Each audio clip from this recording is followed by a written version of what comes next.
Yo, what's going on, everybody? Welcome back to another episode of Liam's first look at UFC 290. And boy, oh boy, we've got a good one this week, guys. Normally, I come to you, and whether we've got a good fight card or not, I try and bring the energy, I drink the coffee, I do whatever it takes to make sure that I'm bringing a high intensity, performance to the table. But on this card, guys, it will take no extra coffee, though we've brought the odds mug full of coffee, as you know. We have excellent matchups to talk about. We have two title fights at the top of the bill. We have excellent contender fights all the way throughout the card. And we've got, some of our favorite prospects, a lot of the fighters that have made us the most profits on the history of this show. So if you guys are excited, make sure you drop a like on this video, get subscribed to the channel, and we're about to get into it with the main event of the evening. So on the first look, guys, this isn't always my best analysis. I think my best analysis comes in my article that I do for Roto Grinders at the end of the week, as well as in the Thursday show.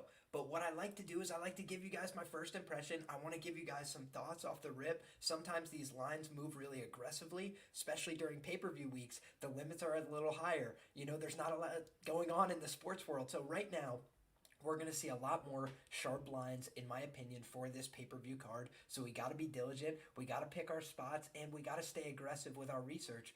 We've been having a lot of success on the show recently, but it's always right back to work because you never let your highs get you too high, and you never let your lows get you too low. We've got, in the one case, right, somebody that I have been making so much money on, Alexander Volkanovski. I've been saying for years that this guy was the number one pound for pound guy in the sport. I said it before Kamaru Usman fell that I thought this guy was number one. I thought he was the guy that had more staying power, more longevity, and in a tougher weight class. Guys, featherweight is a historically young weight class, and this guy, Alexander Volkanovski, has defied a lot of, previous things that we expected, right? The size, everything. The tenacity, the willingness to take shots at times and still come forward and get the win. He just has a winning spirit that is hard to encapsulate, hard to, describe. And I think on the other side, what makes this fight so special is Yair Rodriguez has a lot of that same energy. Is he as polished, as clean, as technical, as sophisticated even as somebody like Volk? Maybe not, but his offense is lethal. He's extremely dangerous, and I believe I could go back and pull the receipts on this. I'm 99% sure, and I'll go do that as well. I always like to try and do that on this show. Make sure that we document with evidence, so you guys can follow me on Twitter at Liam Picked Fights, and I'll try and share this as well. But I've said in the past in my articles that I thought the guys that would give Volk the most trouble in the current iteration of this featherweight division are guys like Josh Emmett, are guys like Yair Rodriguez, and guys like Ilia Topuria. And the reason I believe that is because those are guys with finishing capabilities at 145 pounds, really lethal finishing capabilities. And the last time that I bet against our guy, Alexander the Great Volkanovski, was zero point 0.5 units on Brian T. City Ortega. And by the way, guys, he looked vulnerable in that fight, but he showed the heart of a champion. He was put in some dangerous situations, and to be honest with you, are you guys not hearing me well? Somebody said low volume. Let me make sure that all the audio settings are right, because I want to make sure that we're rocking and rolling well here. So if you guys could hear me okay, make sure you throw that in the chat. Just move the microphone a little bit closer. It seems like all the audio settings are right, but want to make sure that before we continue, that we are doing everything we can to make sure you guys can hear me okay. So I turned on automatic adjust mic volume. Hopefully that helps. And if it doesn't, guys, please let me know that. Shout out to our guy, Jewish Better, constant friend of the show, says happy 4th, bro. Appreciate you big time, my man. Happy 4th to you and yours as well. Coming at you live on the 4th of July, guys. Excited to be doing it. And now we're getting some people saying loud and clear, sounds good. Perfect. So, guys, glad to hear that. Let's get back into the action, right? We've got Yair Rodriguez, and what makes him so special is his dynamic offense. I actually lost a bet on him last time out against Josh Emmett. I took Yair Rodriguez by knockout plus 350. Believe it closed closer to plus 250 market wide, but Unfortunately for me, he ends up hurting him so many times, blasting him with big shots to the body, huge kicks, a lot of things that I expected from an offensive standpoint. And honestly, we saw Ilia Topuria take advantage of a lot of the same things. If you guys go back and look at Volk's resume, when he is facing another technical fighter, think Max Holloway, he does so well in those fights. He's just an elite game planner, tactician. If you want to go tit for tat, point for point, he can do that with almost anybody. Go back and look at the Jose Aldo fight. Guys, Jose Aldo, elite fighter, right? World class. This guy goes out there and easily outpoints him, just works him against the fence, did everything so smart in that fight to take Aldo out of the fight. And to be honest with you, he was blasting Aldo with big shots at range. Aldo almost was content to pull him in, hold on to him. And then he ended up going down a weight class. He kind of knew what time it was when Volk, stepped in the room. And I feel like a lot of people need to understand that Alexander Volkanovski, he's never going to quit on himself. Right, that's one thing that you gotta understand that in your cap. This guy is out for blood. He's one of the most game competitors you'll ever see in all of fight sports. He's just a beast. But that being said, the one thing that can take somebody out of a fight that's a beast is extreme damage. And it's not like Volk has looked invincible with his chin. I think if people go back and look at the record, they'll agree with me there. He's been touched before. He's been buzzed. He's been hit with some big shots. Max Holloway dropped him. Max Holloway, a guy who's clearly an elite fighter, but not known for his one-shot knockout power typically. And he didn't knock him out, but he did drop him, caught him off balance a couple times. Really good shot selection for Max Holloway. But go back and look at the Chad Mendes fight. Chad Mendes rocked him so bad, dropped him with a huge shot. And the thing about Volk that I knew he was championship material that night was when he answered the call from Chad Mendes, who, by the way, still to this day is putting motherfuckers in the dirt in bare knuckle and all these other things. He is an absolute savage. And Chad Mendes went out there and put a bomb on him. And Volk got up and walked him down immediately and took him out of the fight. So you learned something about Volk that night. You learned that he is not a quitter. You learned that he will never give up on himself. If you needed to be reminded, right, you saw it again against T-City, Brian Ortega. So this is not a guy who will quit on himself, period, point blank. That being said, Yair Rodriguez can take somebody out of a fight. Think about the Korean Zombie, the damage he was willing to incur. People talk about that like it was a complete meme and Yair was having no success. That's just dishonest. If you go back and rewatch that fight, Yair was taking over as the fight went on. Korean Zombie was still having his moments. Yair was having a little bit of, cardio management down the stretch. But Yair had landed so many hard, damaging shots, and he picked that elbow perfectly. This is a guy who is a master of techniques, that can take somebody out of a fight. The lifting elbow was a dynamic knockout that took somebody out of the fight. The jumping crane kicks, the flying knees, the ability to throw kicks to the body, the ability to throw kicks to every level, every target. He's an extremely dangerous and volatile fighter. And so when you take an elite guy like that at 145, it was really hard to lay minus 400 against that, in my humble opinion. Has Volk been a money train? Yes. But again, he goes from being plus 300 in his last fight to being minus 400 in this fight. Is he down a weight class? Yes. Is he going to have some advantages in terms of his ability to get on top in the wrestling? Yes. That's the biggest problem for Yair here that he's going to have to solve. How can I not get mauled by this crazy Australian guy who has a lot of ground and pound efficiency, who's willing to delve into dangerous guards, right? Brian T-City Ortega got him in the triangle because he's hanging out in the guard trying to punch him up. Like, this is not a man who will shy away from a dangerous guard. And Yair Rodriguez has one of those. So is that a path for Yair? Or is it a liability? Is he going to spend too much time on his back? Is he going to allow opportunities for Volk to potentially pass? Volk is a guy that is very simple in his approach to MMA in a lot of ways.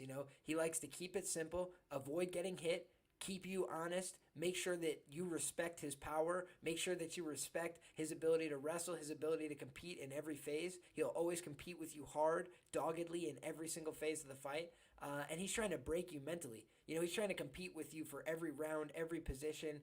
And Yair Rodriguez, some of the only times that we've seen him fold up shop, This was so long ago in the UFC. We've seen him grown up in front of our eyes as the UFC audience. However, we did see Frankie Edgar take him down, bludgeon him from the top position, disrespect his guard and his attempts from the bottom, and he just absolutely worked him over, like a part-time job.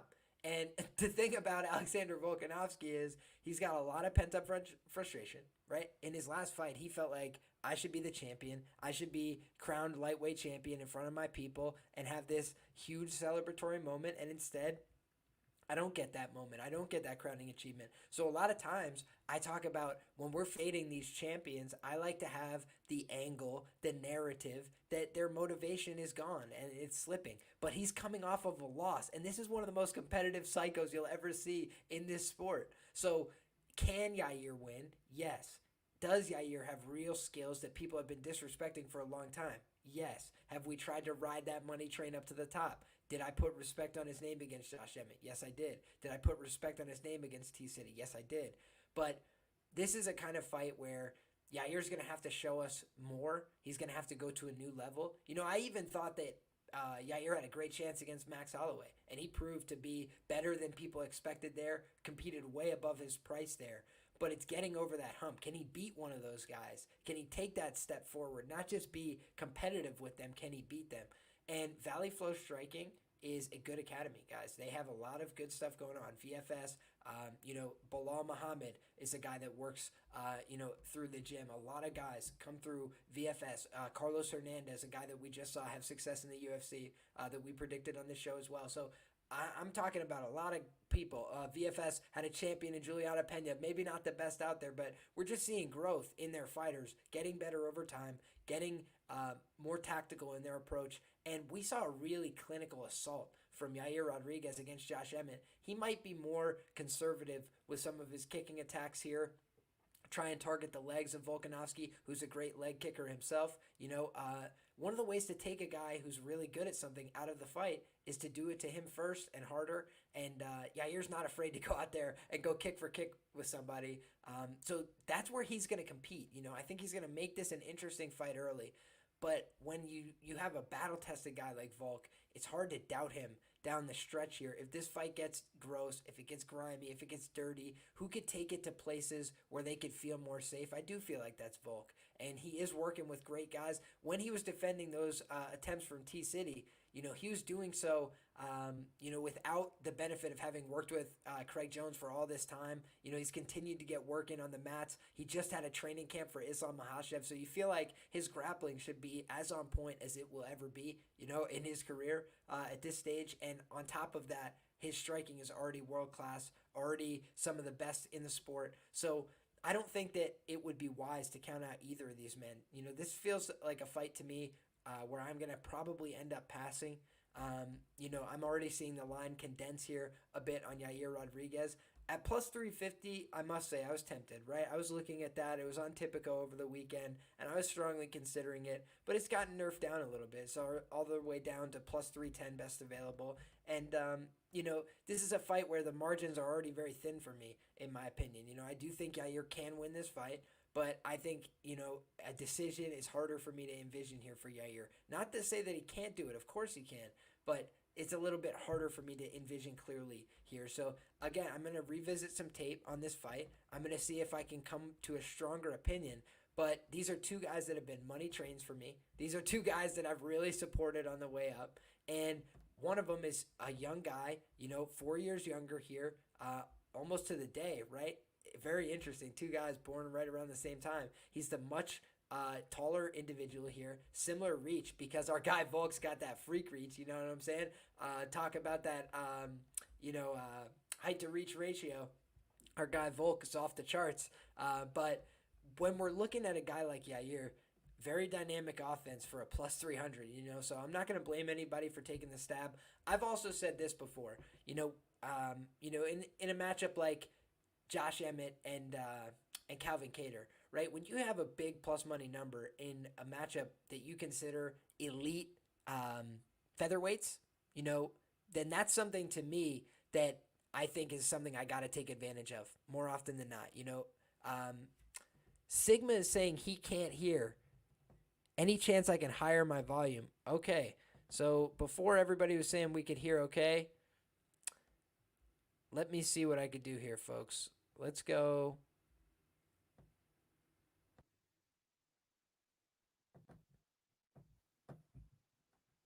Can you guys hear me okay?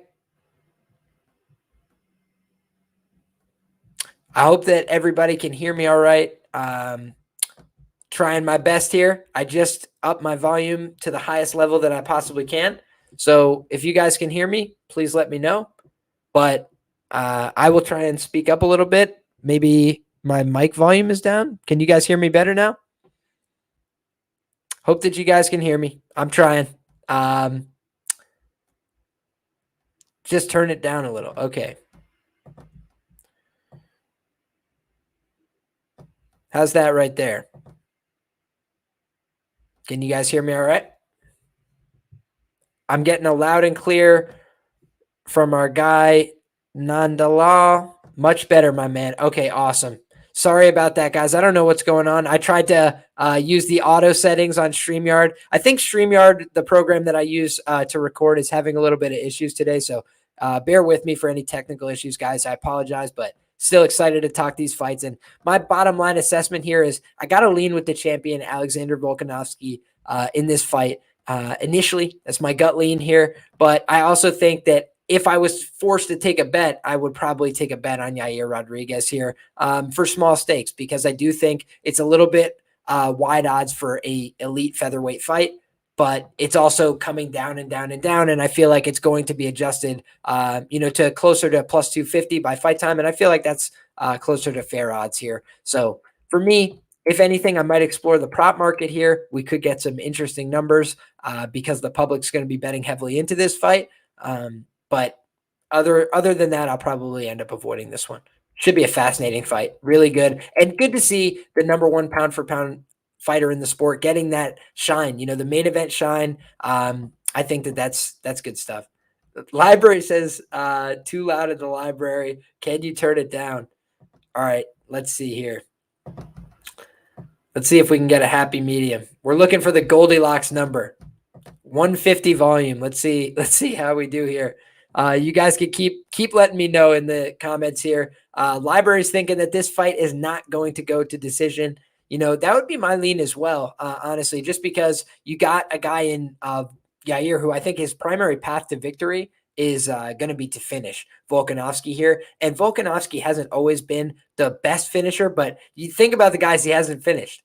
Max Holloway, who, by the way, I bet the plus 333 on Volk ITD against Max Holloway in that third fight. And he is absolutely, blasting him, landing big shots, but he hurt his hand in that fight. So he didn't end up getting the finish. And for me, that was frustrating, but it also showed like this guy, Volkanovski, is capable of finishing. He's an absolute savage when he gets on top of people, looking for that ground and pound. The Ortega fight absolutely should have been stopped. I think we all would agree with the benefit of hindsight. It ended up, really putting a damage and a damper on the career of Brian Ortega. I would argue that he took so much damage in those fights against Holloway and against Volkanovski. So for me, really, violent fight between these two guys, and I think they're going to bring it. So yeah, I'd like the fight not to go here. I wonder what the price is. Let's take a look at the odds jam screen here. Pinnacle is hanging the best available under 4.5 right now at plus 103. You're looking at standard plus 100s at a couple books, WinBet, Caesar. So yeah, you can find plus 100 on the under 4.5s here. I would almost shop to a minus 110 if it was available and the fight doesn't go. I would think that that's probably the conversion there. Let's take a look over at our friends at fightodds.io. I'm kidding. They're not our friends. They'd have to pay for the privilege. I'm kidding. I'm looking for fight doesn't go here. Yeah, it's about a minus 111 best available at my bookie. So I kind of feel like this probably doesn't go. Should be a fun one, though. Very fun fight. Next up, guys, we've got the flyweight championship of the world. Oh, boy. A really fascinating fight here because we are getting the third iteration of Alexandre Pantoja and Brandon Moreno, the assassin baby. And, this is a guy who's had some ups and downs in the UFC. He's had, think about it, the Kraus incident, all sorts of stuff. He's been here, there, and all around the world. I'm curious where he's training for this fight. It says Cobrinha BJJ on Tapology. Let's take a look here at the ye old Instagram account. Yeah, it looks like he's training in Vegas. Oh, with Mikey Musumeci and the guys, man. All right, he's putting together a hell of a camp here. Kind of like to see that. Yeah, a couple pictures with Mikey Musumeci and the crew. So working on his jiu-jitsu. And you know what's fascinating, guys? I actually tweeted this out as well before we were getting started here today. And I was talking about the fact that in a combined 59 pro MMA bouts, neither Brandon Moreno nor Alexandre Pantoja has ever been submitted. Moreno's only exhibition loss was on Tough, and it was via submission to Alexandre Pantoja. So Pantoja 2-0 in the series rivalry, looking for 3-0, and he is the underdog here, plus 165.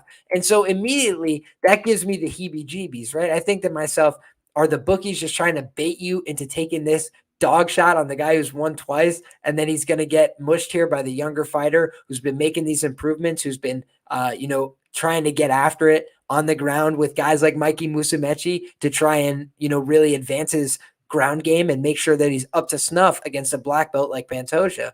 And when I'm thinking about this fight, I'm thinking to myself, Pantoja, he is a guy that his cardio has come into question in recent years. His striking is powerful, but it's maybe not the most technical. It definitely leaves some holes on the feet, but his grappling is world class, and his ability to take the back and finish from the back in the flyweight division, which is typically so dynamic, is really, really impressive stuff.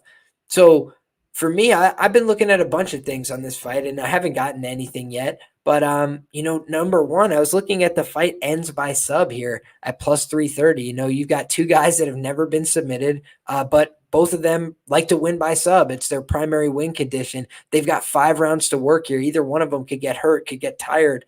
And for me, I just feel like, when you've got this flyweight volatility, I don't know that it's always going to be like, the Kai Kara France body shot knockouts for Brandon Moreno. I feel like more often than not, he's going to look for his submission series, especially if this guy gets tired. And, we talk about it all the time, but fatigue makes cowards of men. It's not about how good you are per se. It's about how long you can go in addition to how good you are, right?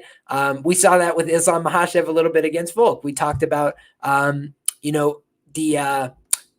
matchup where Volkanovski, struggled a little bit early, but he was able to have some success late in that fight and, get the moral victory of, looking like he could have went a 6th round there when our guy Islam Makhachev's taking the deep breaths and, bent over at the waist like, hey, it was fun while it lasted, but don't know that I want to do this anymore. So we do have, a couple examples. Yeah, as Library asked, has anybody gone 0-3 against somebody in MMA? It's definitely happened before. I think Frankie and BJ Penn as well as an example off the top of my head. If my memory serves, I believe Frankie beat him all 3 times. So, there's a few examples, but it's not extremely common for sure because it's hard to beat anybody good 3 times in a row, and I do think we've seen that. I've seen that in my own life in wrestling. I've seen that in a lot of, personal experiences as well. It's just hard to beat somebody who's good at something a bunch of times in a row. They get to know more about you. It gets closer over time.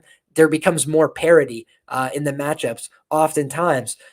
But the other thing is, there's sometimes when a guy is just a little bit better. I mean, even think about the Pereira and Adesanya rivalry was at 3-0, but because Adesanya is the clear A side and the UFC, had some investment in him, they say, let's run it again, keep going until our guy wins. Right. And I think that's kind of a situation that we've seen play out in the past. And when I'm looking at a fight like this, I do think Moreno's got some upside. He's a young guy. He's still coming into his own. His scrambling is great. His cardio is very, very good. And he looks like he's got better cardio than his opponent, right? We just saw in the main event last week, my read was completely off. I'll just own it, right? We did very well on the betting slate. It didn't end up getting to Abus Magomedov at the window. In the Discord, I ended up sending 0.4 units on the under because I just felt like those guys were going to come out swinging and Abus was going to either kill him or die trying. And for me, that was the read on the fight. But Sean Strickland did a better job dealing with the pressure and just unloading on that guy, exposing him for not having good cardio. ABCs, they always bet on cardio, and Brandon Moreno has superior cardio in this matchup, right? He's the younger guy. The one thing I would say is that if the younger guy had already been up 2-0, we probably wouldn't even be having this fight again, right? But the reason that this fight is happening again is because they want to see if Moreno can get over this hump, and they don't have any Brazilian champions. So, if one thing leads to another and he stumbles into a belt, I don't think it'd be the worst thing in the world. Because Mexico's already on the rise. They've got other talents. They've got other contenders. They've got another guy fighting for the title on the same night, for heaven's sake. So I think that the thing that is so fascinating about this fight, we got our guy MMA Fan for Life says Pantoja will beat him again. He has a mental edge over Moreno. I do think that's an interesting note as well. You do have a lot of confidence knowing that you could beat somebody, but it's also a lot of pressure because people know that you could beat them. But it's not implied by the line. Here's what's very interesting about this fight. Brandon Moreno, this surprised me, right? And maybe it'll surprise you guys, maybe it won't. But if I was to tell you guys that the biggest star on this card, according to Instagram social media numbers, is Brandon Moreno. He is the biggest social media fighter on this card by a considerable margin. And I thought that was interesting. Over 2 million followers on Instagram. So a guy who's clearly gotten some traction despite being, in some ways milk toast, right? He's a guy who likes Legos. He's a nice guy, family guy, big smile, but he's got a great story, right? Cut from the UFC all the way back to a UFC title, goes through a 4-fight series with Davison Figueiredo that I don't think many people expected him to win, especially from the outset of that series, right? We learned more about the two as time went on, but people didn't expect him to win that series. And he ends up getting the draw, in a very contentious manner, but then he goes on to get clean wins, ends up submitting Davison Figueiredo, a dangerous guy, a guy who's known for his submission threat. And I think that that's something that, again, is on the table here. I think maybe that's one path that people are sleeping on a little bit for Moreno. Very, very talented guy in the grappling that's been working on it for a while. And what better way to show that and to get some closure than to go out there and submit the guy who submitted you, right?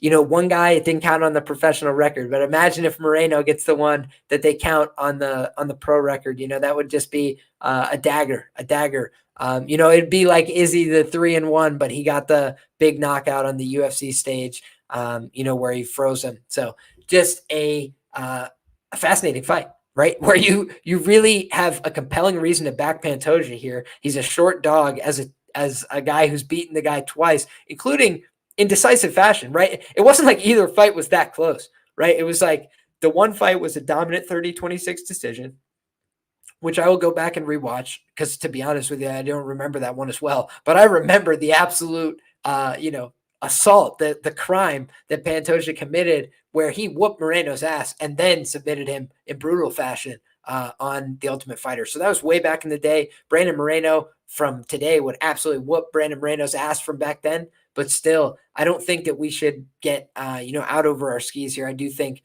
this is this is a fascinating fight. And again, this is a fight where I expect it's not going to decision. I think that the way Pantoja approaches the fight lends itself toward this fight not going to decision. And I also think that Moreno has the cardio to push it late, but he's also shown some vulnerability early. He's been hit, he's been hurt, he's shown damage in some of these fights. Pantoja hits hard, man. So I don't think that people should write off his ability, to do some damage on the feet and use that as his setup. So fascinating fight. And looking at potential violence here. Let me see what the odds are on the fight not to go. Curious. International Fight Week, baby. Let's get some violence, right? That would be nice for the fans. Get some violence going. DraftKings hanging a -110 on the fight ends inside the distance. I mean, whoo boy, that's something. That's something. I think that's gonna be something I strongly consider. Next up, we've got the main card, talk of the town.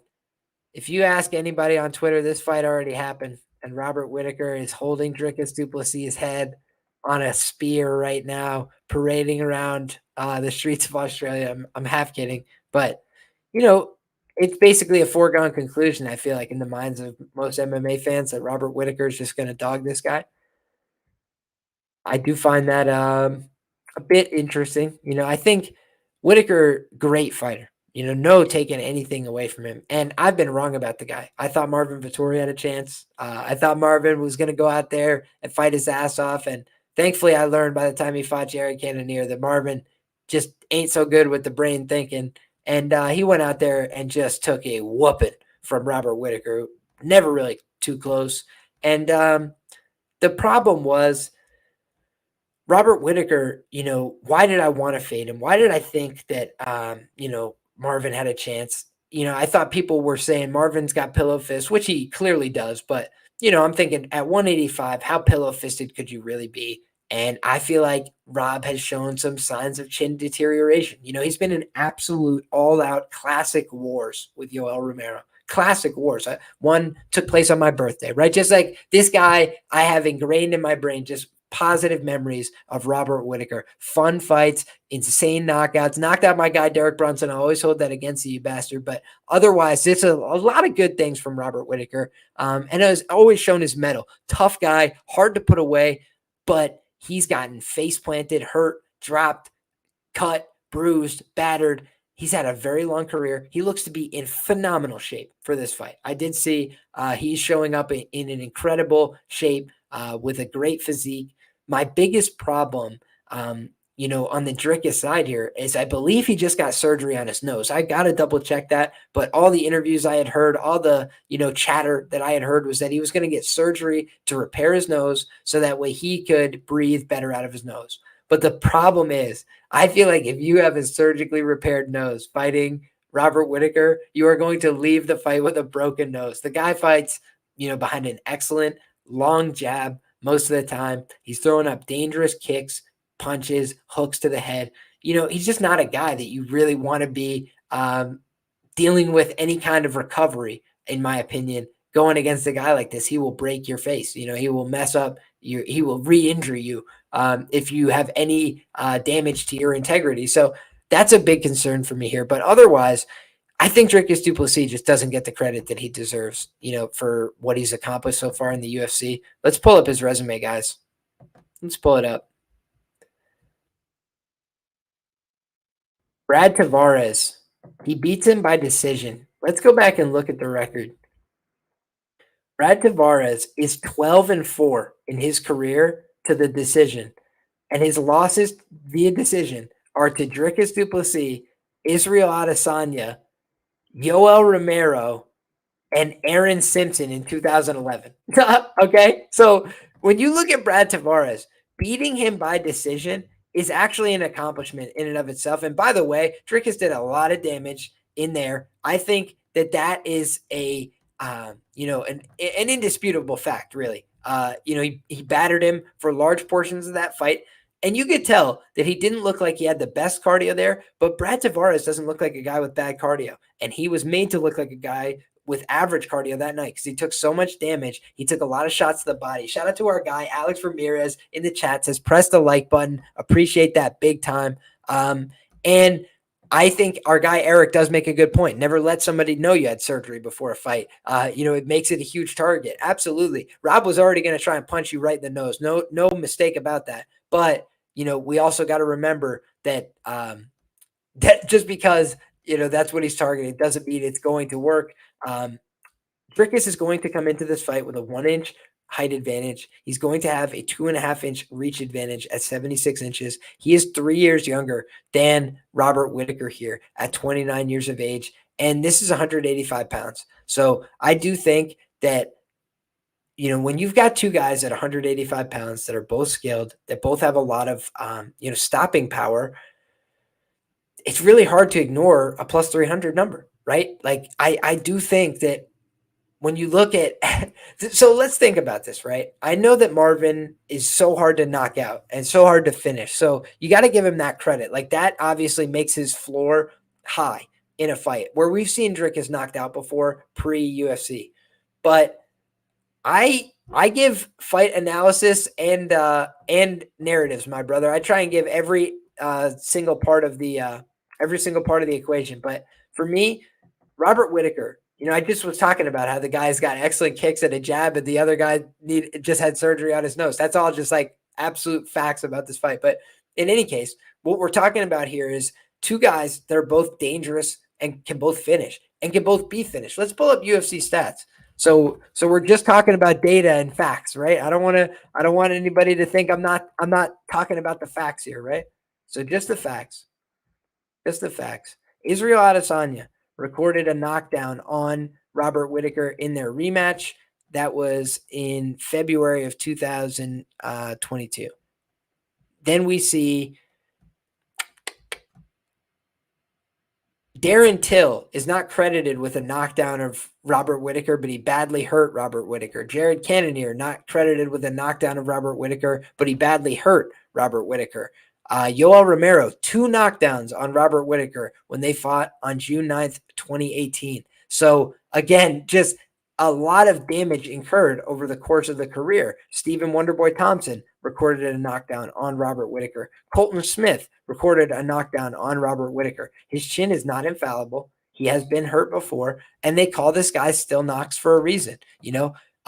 Trevin Giles landed maybe his best punches of the fight. Seconds before, he was knocked clean unconscious by a right-hand return that looked very stupid, right? It did not look like the most technical, strike that you've ever seen. But Dricuss lands with a tremendous amount of impact. I just saw this comment from my guy, J Call, that got me. Till smoked Whittaker with a step-in elbow. He absolutely did. So for me, that's what's so crazy. It's like, you look at Dricuss, and it doesn't all look pretty, but it damn sure looks effective, right? He goes out there against Derek Brunson. Derek Brunson's corner threw the towel in there, and that was a good call by them because he was getting badly hurt there, and that fight was going to get ugly. When I rewatched that Darren Till fight, I kind of had visions of that Darren Till fight being way worse for Dricuss because I bet Darren Till there, and I was getting my hopes up, right? Darren Till looked terrible in that fight. Dricuss got every takedown that he wanted, and I know that that's not going to happen here, right? That's the biggest difference. Robert Whittaker is so hard to take down, man. He's got excellent takedown defense. He's got good single leg takedown defense. He's got good double leg takedown defense. He's got good offensive wrestling that he never uses, right? But Robert Whittaker is a very tricky customer. But I think that Dricuss Du Plessis is also a very tricky customer. He's got interesting submissions, dangerous ones that people don't often see him pull out. But his guillotine is sick. I know a good guillotine when I see one. This guy, he's got an insane back. He's got big arms, right? I just talked about that reach advantage. He has a very good guillotine series, and I think that's something that Rob's got to be drilling for, prepared for, or he could get caught because I know that this guy Dricuss is dangerous. I know that he's got weird setups and weird entries, and he can hurt people and then catch them in these subs. His club and sub game is for real. So I think that Dricuss is dangerous in all positions, right? I think on the feet, he's very dangerous. I think on the ground, he's got some submissions of his own. I don't think his wrestling's bad. When I go back and watch it, it's not the cleanest, most technical wrestling ever, but he knows when he has an attempt that's good, and he knows when he has an attempt that's shit. So he goes for some attempts, and he's like, oh, I'm not going to get this, and he just lets it go and leaves it on the table. But when he feels like he's got you, he runs right through you. He's so physical for the weight class, in my view, and I feel like the way that he wins this fight is by hurting Robert Whittaker and then taking him to the ground and finishing him. And I do think he could do it. He's got weird passing, weird transitions. When he takes people down, he oftentimes lands in good spots on top. So I think for Robert Whittaker, he is looking in career best shape. He's going to want to do the same things he always wants to do. Keep the fight at his distance, keep it at kicking range, use his ability to stomp out the lead leg, to fire behind the jab, to use his southpaw double attacks and all the kind of things that he could do mixing in his work. But I feel like this is a really, really fascinating fight at middleweight, and I don't think that we should give Dricuss Du Plessis short shrift. He comes in, he gets the win over Marcus Maluko Perez. Does that mean much? No. I know the guy's a pillow fighter now and all that stuff, and he didn't look great in that fight. But how many people do we see come in with UFC jitters and not perform at all? Right? Not perform at all to their expectation. He went in there, he got the job done, he got the big finish. He's rattled off a win over Trevin Giles inside the distance. So that's 2 UFC finishes. Beats the very tough Brad Tavares, maybe does some damage cumulatively, to the chin of Brad Tavares, who just got finished in his most recent outing. Darren Till goes out there and almost 10-8s him, if not 10-8s him in round 1, batters him, completely dominates him for the entire first round, then comes out in round 2 a little bit tired because he can't breathe through his nose, and he just went all balls to the wall trying to get the finish. Then he comes back in round 3, and when it came down to heart and who wanted it better, he ran Till out of that octagon like he wasn't supposed to be in there with him. No wonder Till wanted out of the octagon. He was told by Dricuss Du Plessis, you do not belong here anymore, young man, until you come back and change your ways. Then the ultimate veteran test. Derek Brunson has been a barometer to guys going to the top for a long time. By the way, Brad Tavares was too. Look at the run of Israel Adesanya to the title. You know who it included? It included wins over Brad Tavares and Derek Brunson. All right, so don't sleep on this guy, Dricuss Du Plessis, getting the same wins that Izzy got that y'all were hyped up about then. Don't try and tell me they're not worth nothing now. I know the guys are a little bit older, different place in their career, but you can only get the wins that you can get over the guys that you face. And he's 5-0 in the UFC with a bunch of finishes along the way. He's shown off some submissions in the previous fights. He's gotten wins that are important, like Roberto Soldic outside the UFC. This is a guy that matters in the UFC. He's a real prospect. South Africa would be a real market for the UFC. So don't sleep on this fight, and don't sleep on Dricuss Du Plessis here. I think it's going to be a fun fight, and I think it's going to be a banger. Obviously, I favor Robert Whittaker, but I do not believe that this line is accurate, and it's a dogger pass situation for me. Stimmy OG says, appreciate you, Liam. Last week, you were on with your reads. Thank you so much, brother. Even on the fights, if you didn't bet them, I did off your read. So even if you don't have a play on a fight, I still want to hear what you have to say. Stimmy, my goal always is to give you guys my analysis, my thoughts. I really try and get my best, opinions formulated by the time these fights roll around to try and put you guys in a position to succeed. Everybody's path to profit is different. So some people are going to bet big favorites. Some people are going to be laying parlays. Some people are going to be betting $5 at a time or whatever it is. Everybody's at a different place in their betting.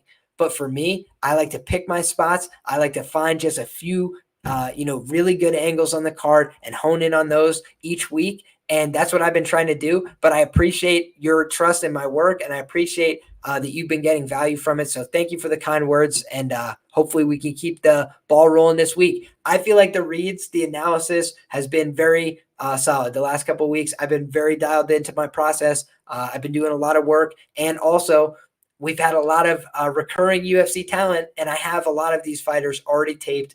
I have a huge Rolodex of information on these fighters already, and so that has helped me tremendously in preparing for a lot of these recent cards. And speaking of which, this is a card with a lot of known UFC fighters. Right before this stream started, I was trying to familiarize myself with some of the fighters that aren't as, familiar, to me. A few of the guys that have been called up on short notice. You guys know who I'm talking about. We'll get to those fights. But I think that those are the kind of things where by my Thursday show, I'll have a much better idea. But so many of these fighters, I have a really deep understanding of their game already from seeing them come up in the UFC. And for Dricuss Du Plessis, I have bet him along the way. I did bet him against Brad Tavares.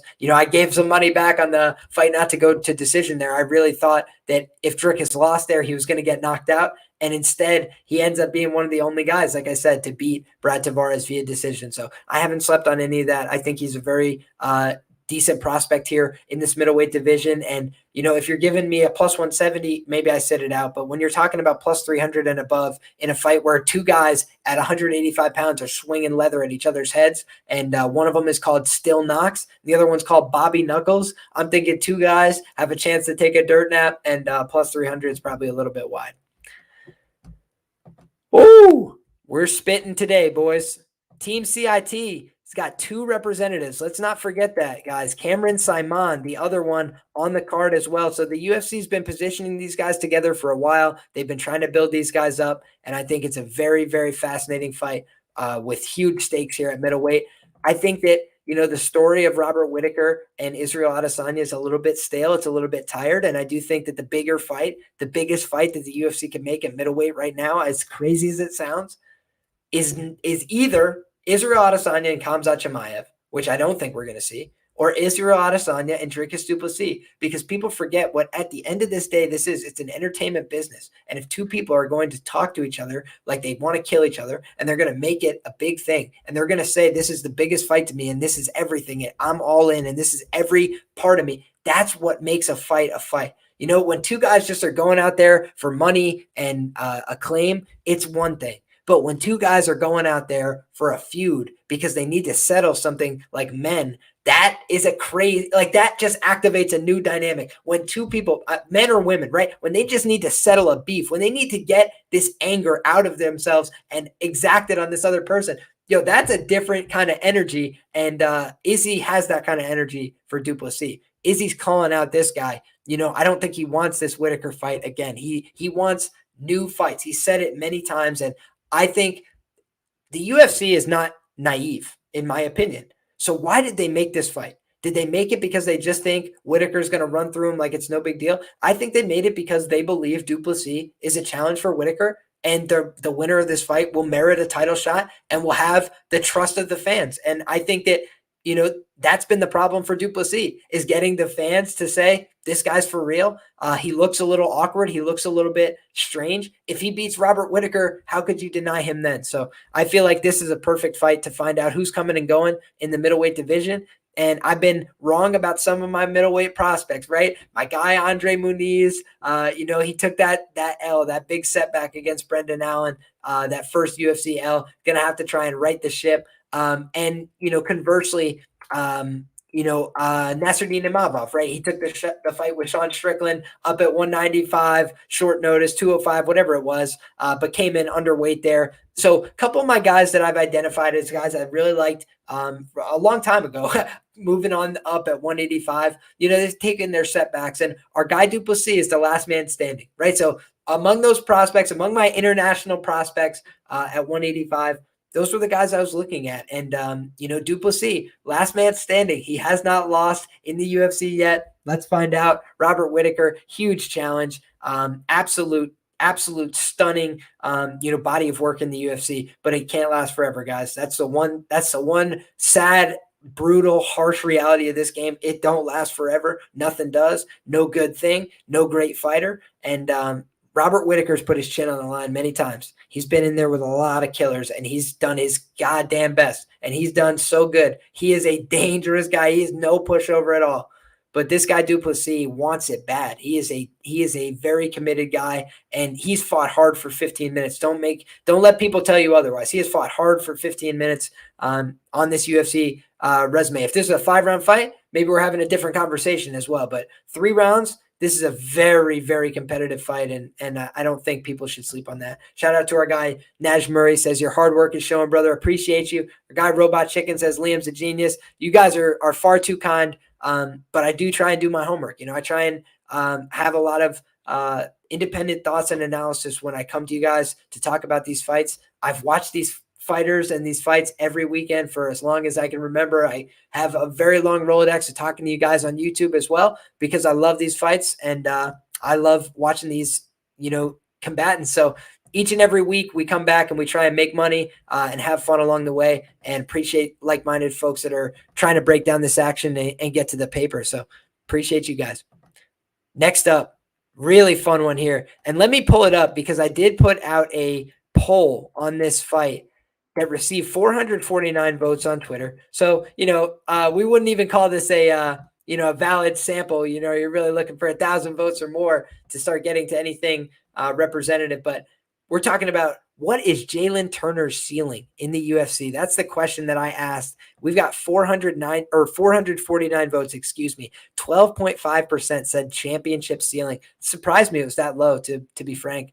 Top 5 guy, 46.1%. So the majority here plurality of votes is coming out on our guy to be a top 5 guy for Jalin Turner. Ranked fighter, 36.3%. So the second biggest category, ranked fighter, and 5.1, just 5.1% of respondents say that Jalin Turner is overrated. So really interesting numbers here, guys. I believe Jalin Turner opened up here closer to a minus 150 favorite. He's been bet up to a minus 2xx. Let's take a look at OddsJam and see what the best available prices are in our great New York market at the time. We got a minus 245 showing on Jalin Turner at FanDuel Sportsbook, and we're looking at a comeback of plus 220 on the hangman, Dan Hooker. Dan Hooker's got some weird tattoos coming into this one. God bless him for it. I think he's got some cultural stuff, but, maybe a little bit harder to naturally market as a result. Coming in with the blonde hair, kind of doing a new getup, trying to reinvent himself a little bit here. He's been on hard times. I think people are well aware of that. 2-4 in his last 6 in the UFC. And that includes, a win via body kick in round 2 over Claudio Puelles, who's basically a knee bar merchant, who I thought, by the way, was live to beat Dan Hooker because of how long his legs are and how awkward his transitions are at times in the grappling. But that was a clinical performance by Dan Hooker. Really, really good get back spot for him. After dropping to 145, that was clearly a mistake. Went down, fought Arnold Allen, got hurt extremely badly several times in the early going. And those are some things that, I don't like to see somebody at this point in their career dropping down in the weight and coming back up and ballooning. These are things that make it harder on your body to make the weight cut. I mean, he's already a big guy for 55. I mean, much less going down to 45. I feel like that was a mistake. So yeah, I think our guy Robot Chicken really presented a great point here. He can't reinvent his chin. He's trying to. He's moving around weight classes. He's been in so many hard fights, and I feel like the Dustin Poirier fight really took a lot out of him. That was when this run started to go off the rails. I mean, let me tell you guys the God's honest truth. We'll go back one fight further. I don't believe he beat Paul Felder, via split decision. I thought Paul Felder deserved to win that fight. I feel like maybe Paul Felder's career goes different if that fight goes different. But yeah, split decision goes the way of Dan Hooker there. I thought that was a very close fight. Could have went the way of the Irish Dragon. Me, a little biased for our guy, Paul Felder there. Rare ginger with an Irish get up representing at the high level. So, we're putting on. But as far as I'm concerned, man, we're looking at that Dustin Poirier fight, and he had a lot of success. He fought his heart out there, but that was his big chance. That was his chance to step up. That was his huge contender fight. And he fought his heart out. He fought his ass off, and it wasn't enough. That was the night that Dan Hooker found out he didn't quite have enough to get to that championship level, in my opinion. And that takes a lot out of a fighter, the win over Nasrat Haqparast, it doesn't really sell me, truthfully. The win over Claudio Puelles, it doesn't really sell me that you're back. Those are two guys that are pretty inexperienced in the UFC. Those aren't guys that I really rate as, future top 10 guys in the UFC either. Maybe somebody like Claudio Puelles, if he learned how to strike and take damage a little bit better. But, he just has some clear stylistic flaws. For Nasrat Haqparast, he just hasn't shown enough yet in the UFC to rate him otherwise, in my view. Yet to be seen. Works with a good camp for Asahabi and those guys. So not ruling out his ability to do so, but also not bullish on it. Got knocked out brutally by Michael Chandler. Made Michael Chandler look like Muhammad Ali or, Mike Tyson or something. Just absolutely walked him down, caught him with the big power shot, put him down.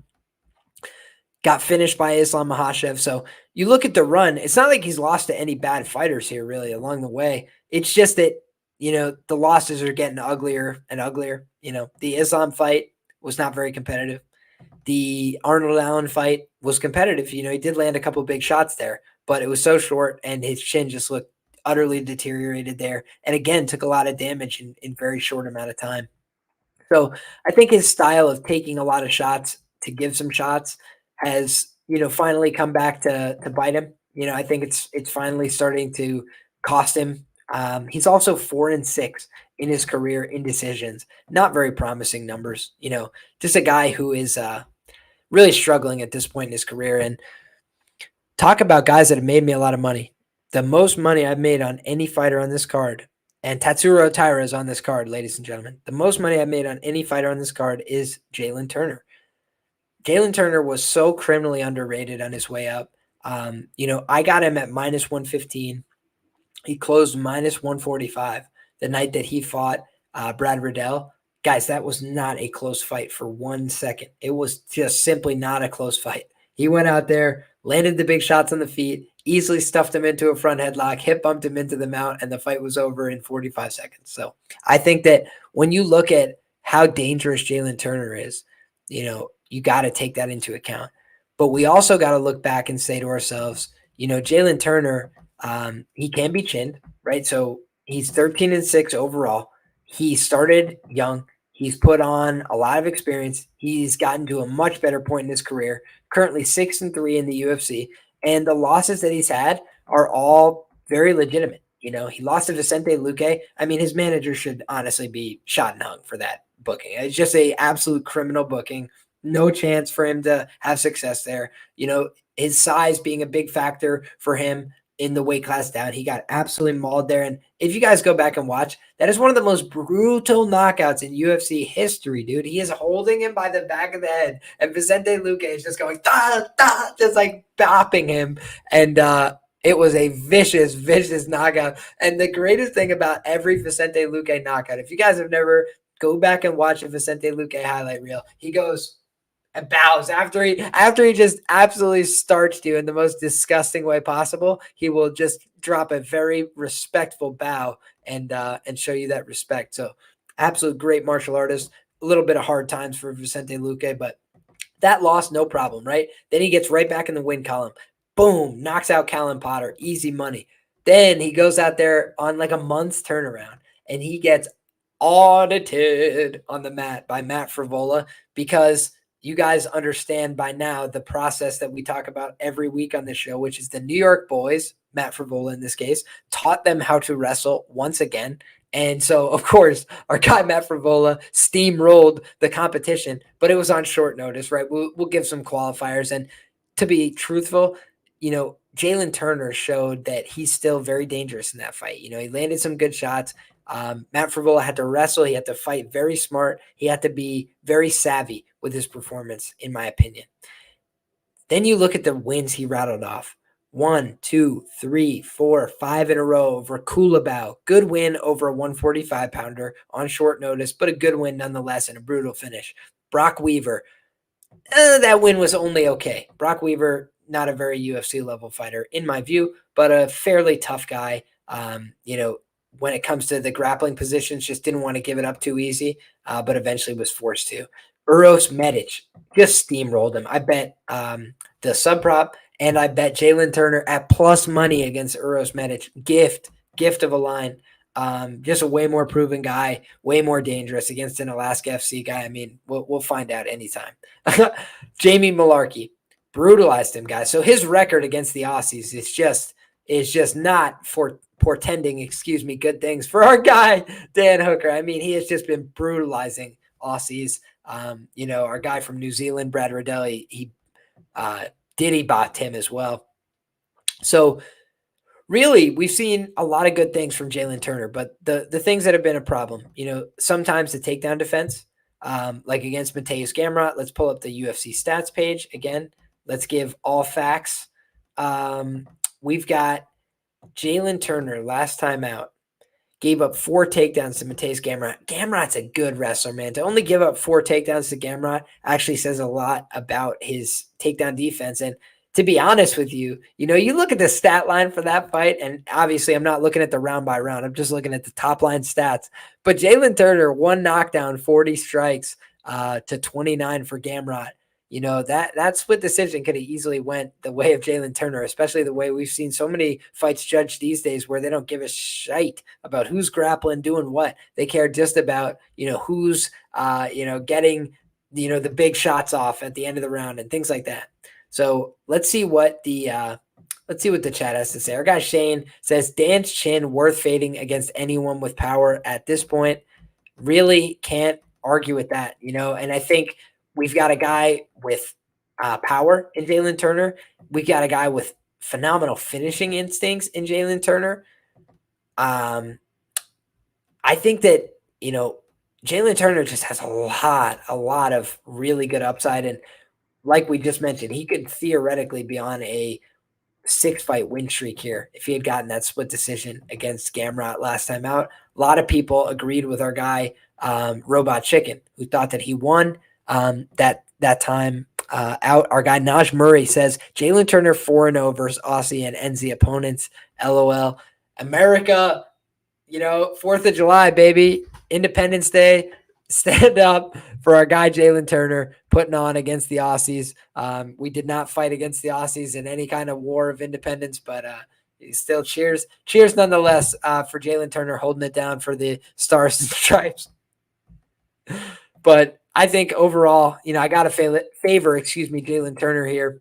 I think he's the fresher fighter. I think he's a little bit more dangerous, but I'll tell you the truth, guys. Like, going back and rewatching Dan Hooker, his grappling and his wrestling is really not as bad as I thought. Watching the Mark Diakese fight, for example, he did a good job there of stifling a lot of takedown attempts, really being tricky, savvy on the feet. And, he did a good job there. I felt like what I saw from him in that fight is, a real dexterity, and he kind of caught him leaning for takedowns a few times, and then he caught that hangman guillotine. We haven't seen that kind of submission offense from Dan Hooker in a long time, but I do think Jalin Turner might mix it up and try and bring the grappling threat to him. So I did think that the 16-1 on Hooker by sub was at least interesting. There's somebody, let me see if I could pull, I think it's at K Rich Bets. So yeah, shout out at K Rich Bets, another person, a nice young lady that watches the show. And there's not many young ladies that watch the show, as you guys probably can assume, right? Typically a male dominated show here, but we love to have female viewers. We love to have anybody watching the show. So K Rich had asked me, is this recency bias on the Dan Hooker money line? And, to be honest with you, at first, my gut instinct was to tell her no. I was thinking to myself, like, this is clearly just Jalin Turner should be heavily favored here. But when you look at Dan Hooker compared to a lot of the wins for Jalin Turner along the way, he's going to be at size parity virtually with this guy. And Jalin Turner's a lot bigger than most of the guys that he fights. I'm trying to think of a guy that had size parity with him. Maybe a Jamie Malarkey is as close as it gets, to like a Dan Hooker. Uros Medic is another guy who had virtual size parity, but Jalin Turner, honestly, Jalin Turner is the biggest lightweight in the UFC. Like, there's no way that's not true. Am I right? Like, Jalin Turner has to be the biggest the biggest lightweight in the UFC at 6'3". I mean, the guy looks so jacked as well. Like, it's remarkable to be that tall and also that jacked, for this weight class and make the weight pretty consistently too. Jalin Turner's an anomaly, but the biggest flaw with him is his chin, so I think Dan Hooker could, potentially catch him, but I feel like this fight's not going to go. And, I don't feel good about Dan's chances here. I really don't. I think Jalin Turner is a phenomenal fighter, and I think he's a fighter on the rise. So I think when you got 12 pro losses, I'm already pre-giving him that 13th, but I just feel like it's a really tough spot. A tough bounce back spot here for Dan Hooker, where he got the win over Puelas, and now they're right out of the frying pan back into the fire. I think this is a tough matchup. Bo Nickal, he's back. I have had great success betting on Bo as well. I've been taking unders. I've been taking Bo round ones, just keeping it very simple, right? If y'all don't know me, I come from a wrestling background here myself. That's why I talk sometimes about the New York boys teaching you how to wrestle. This is a Texas boy teaching you how to wrestle, right? And Bo Nickal, national champion, Penn State wrestler. I don't need to list off all his accolades, but the truth is, guys, one of the best wrestlers in the UFC by credentials in terms of his national American accolades, in terms of his style of wrestling. It's very effective for mixed martial arts competition by and large. He's very controlling. He's very physically dominant, and he's very tricky. he's also very finesse oriented. He's very skilled. He's very talented in every position, really. And he can throw, he can wrestle at the legs. He has a lot of excellent skills. This is what is a fascinating pairing because Valentine Woodburn, I just watched some tape on this guy. Valentine Woodburn is not going to, wow everybody that watches him. I think they might think he's a fairly average guy, but he's 7-0 as a pro. I don't know a ton about his record, so let's look at some of these guys that he's fought. So his last 2 wins, as a matter of fact, are the fights I haven't seen. So I haven't seen his 2 fights that took place in 2022, for whatever that's worth, guys. But I did watch his amateur fights against Julian Birch and Samuel Barbosa.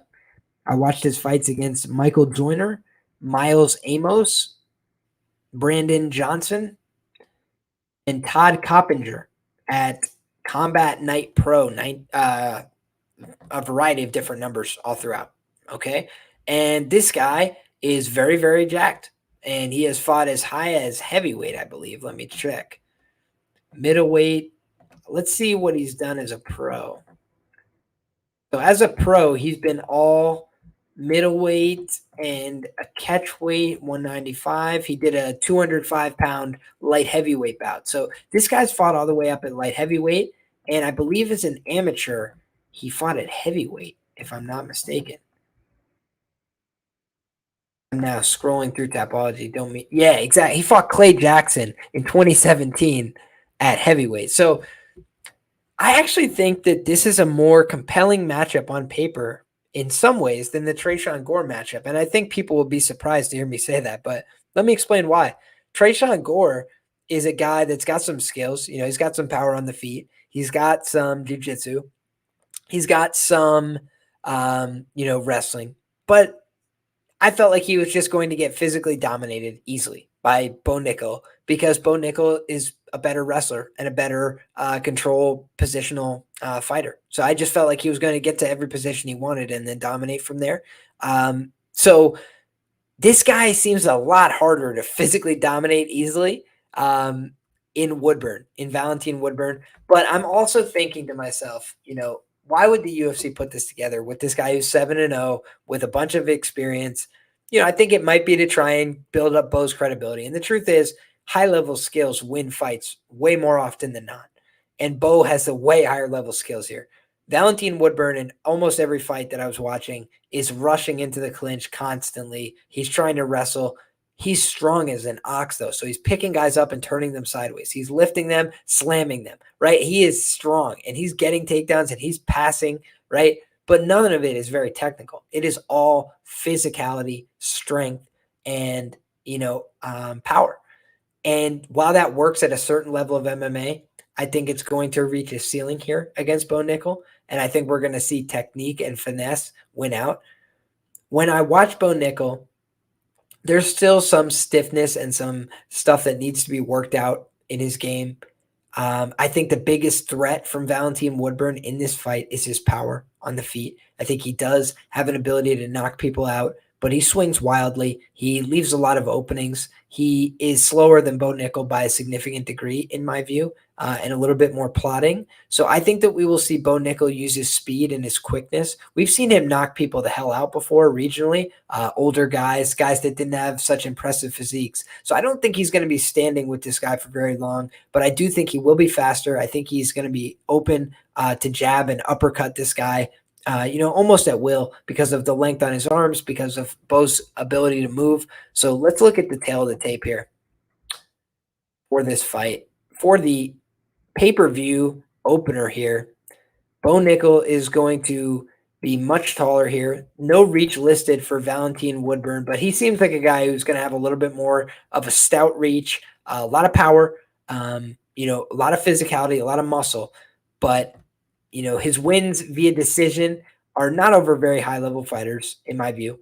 I'm going to watch those fights and see how they look. But just the Tapology records don't indicate that they're much more than regional-level fighters. Fusion Excel performance catches my eye, though. I did see video of him training at Fusion Excel.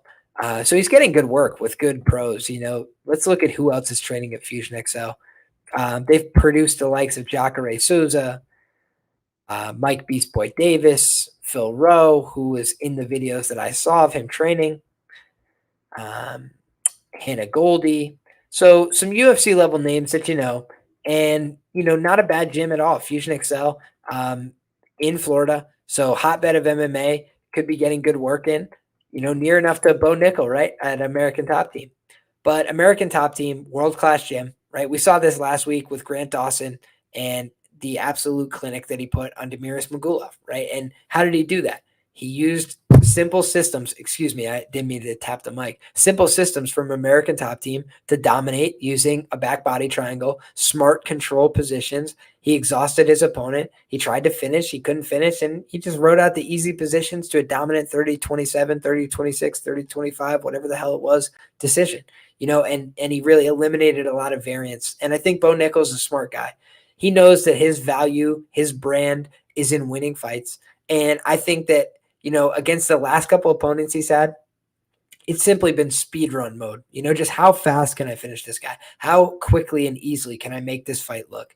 And I think this guy is going to have to show more respect. I truly believe that. I think that, he's going to be able to take this guy down. He's going to be able to out-grapple him for sure.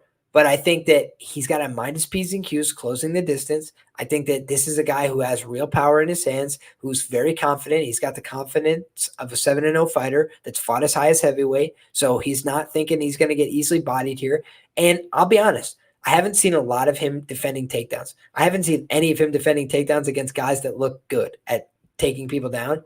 But what I have seen is when he was when people attempted takedowns, this guy knew what to do, cutting the angle, getting the whizzer, putting his hips to the floor, and he looks like an absolute beast to try and hold on to. That's the truth. So I think Bo Nickal might actually have to wear this guy down a little bit. Instead of the first 30 seconds, maybe he's got to submit him, in the last half of the first round or something like that.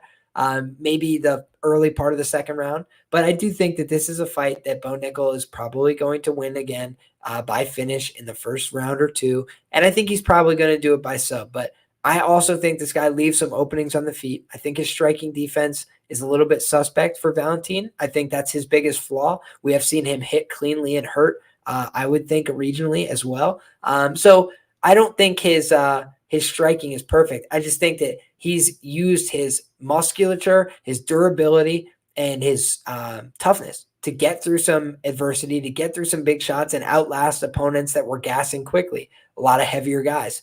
Bo Nickal is just a different quality caliber of athlete than the guys that Valentine has fought to this point. So I think this is going to be a bit too much too soon for Woodburn. And I know he's got more experience, so that's crazy to say, but I'm talking about from a levels in the wrestling perspective. I just think it's too hard for him to close this gap. He's been fighting since 2017. I'll look into his background, see if he's got any wrestling, but it didn't appear to me that his wrestling background was extremely high level. Like I mentioned, a lot of what he did was muscle people. It wasn't as technical as it was power-based. So I think that Bo Nickal's technical superiority will be on display here. I've seen him wrestle, grapple against high-level black belts and hold his own on the Fight Pass Invitationals back in the day, or whatever the hell it was. The invitation thing that he did on Fight Pass, grappling Oliver Taz and these guys. I have notes of Bo Nickal grappling these guys. Like I'm a nerd, guys. I have weird, in-depth levels of analysis on some of this stuff, and including, I went back and watched those matches because I wanted to know if Bo Nickal could really grapple, right? Because it's one thing to wrestle, but wrestling don't finish fights unless you slam somebody on their head. So in this case, I think what we're going to see is Bo Nickal wrestle this guy to the ground, make him work, make him carry some weight. He's going to try and ride wrist, punch him in the head. And I think eventually, if this guy starts to make mistakes, try and rush up to his feet, gets frustrated, gets impatient, I think Bo Nickal is going to lock in an arm bar, a guillotine choke, a anaconda, a triangle. I think he's just going to be one step ahead of him in the grappling and end up submitting this guy as he has several other opponents. Fascinating, though. Because this guy, I think, is a more difficult stylistic matchup, especially on short notice, than Tresean Gore.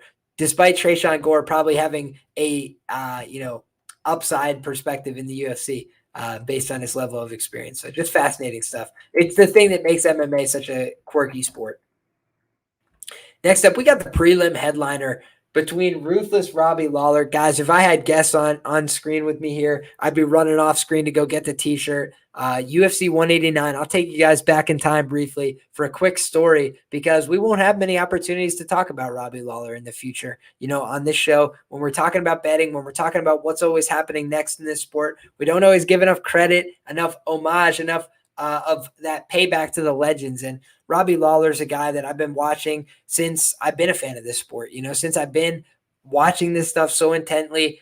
Going back and watching free fights of Robbie Lawler has been a blessing, has been something I've always been taking part in. And on top of that, just all the wars against Johnny Hendricks, the wars, the things that are staples of my childhood, of my defining memories in high school when, Rory and Robbie go to war, the Condit fight, just all these classics turned in by Robbie Lawler over the years. The Ben Askren fight, Robbie showing up juiced to the gills, throwing Ben Askren here, there, and everywhere. I mean, it was awesome. So Robbie Lawler is just a freaking hero of fighting, an absolute legend of the game. And you love to see him stick around this long. You guys want to know what it was like. UFC 189 press conference. Robbie Lawler, man, at most press conferences, but certainly at the one that I went to, is half asleep. He's holding himself up like this, and he's going, honestly, man, I'm excited to get in there, and I just want to fight. He is a true OG gangster, and Robbie Lawler wants nothing more than to get in a cage fight. Who better than to throw him out there with than Niko Price? But our guy Robbie Lawler, also a gentleman, a kind person, signed my t-shirt, signed it ruthless, right down the middle. Absolute gangster signature. I'll keep it till the day I die. And we got the Red King signature on there as well. So the fight of the century, one of my favorite UFC fights ever. People shit on it now. I think that's in vogue for some reason, but truthfully, I think it stands the test of time. It's a fight where the tides turn. It's a fight where, one guy just outlasts another guy when both of them wanted it more than anything. The stare down was awesome. The fight itself was awesome. The momentum swings are awesome. But what it tells you about the sport is why it's the best fight. It's because at the end of a fight like that, no one is the same. Robbie Lawler's not the same. Rory McDonald's not the same. And you, the fan, are not the same having watched it because they gave a piece of themselves. You watch somebody change their life. And if you're not comfortable with that, it's a different, then go watch golf or go watch badminton or something else because this is different. This is for real. And, when you talk about just the stakes, the public embarrassment, right? If I lose a fight, it's not the same as if I lost a tennis match, right? It just ain't. So I think that in terms of, Robbie Lawler for all these years, 20 some odd years, I mean, just we're not going to see too many people do that the way that this sport is going nowadays. And salute the legend, Robbie Lawler, ruthless indeed. Always put it on the line, always fought the toughest guys, never backed down from a challenge, was on all the gorilla steroids that night he beat Rory. Make no mistake about it, but we wish him the very best. Absolute hero. 41 years of age, though, guys. And 41 is time to go, right? It's time to start checking out of the sport, looking to different pastures because our guy Robbie Lawler, he has had 45 professional bouts. He has had many all-time wars and classics, and he's clearly slowed down. Let's look at his recent run of performances. Robbie Lawler, in his last 5 fights, was defeated via TKO against Bryan Barberena. He defeated Nick Diaz in a very weird, ugly retirement fight that ended with Robbie asking Nick Diaz, "Are you okay in life?" So Robbie Lawler, again, good human being, but that was not a fight that was made in good conscience. He lost to Neil Magny. He lost to Colby Covington. He lost to Ben Askren. He lost to Rafael dos Anjos. So all elite losses there up until that Bryan Barberena loss. That was probably when, you kind of start changing the narrative a little bit. And that's when the writing was really on the wall. I think it was good that he withdrew from the Pons fight. I felt like the Pons fight was really a problem. Oh, my God.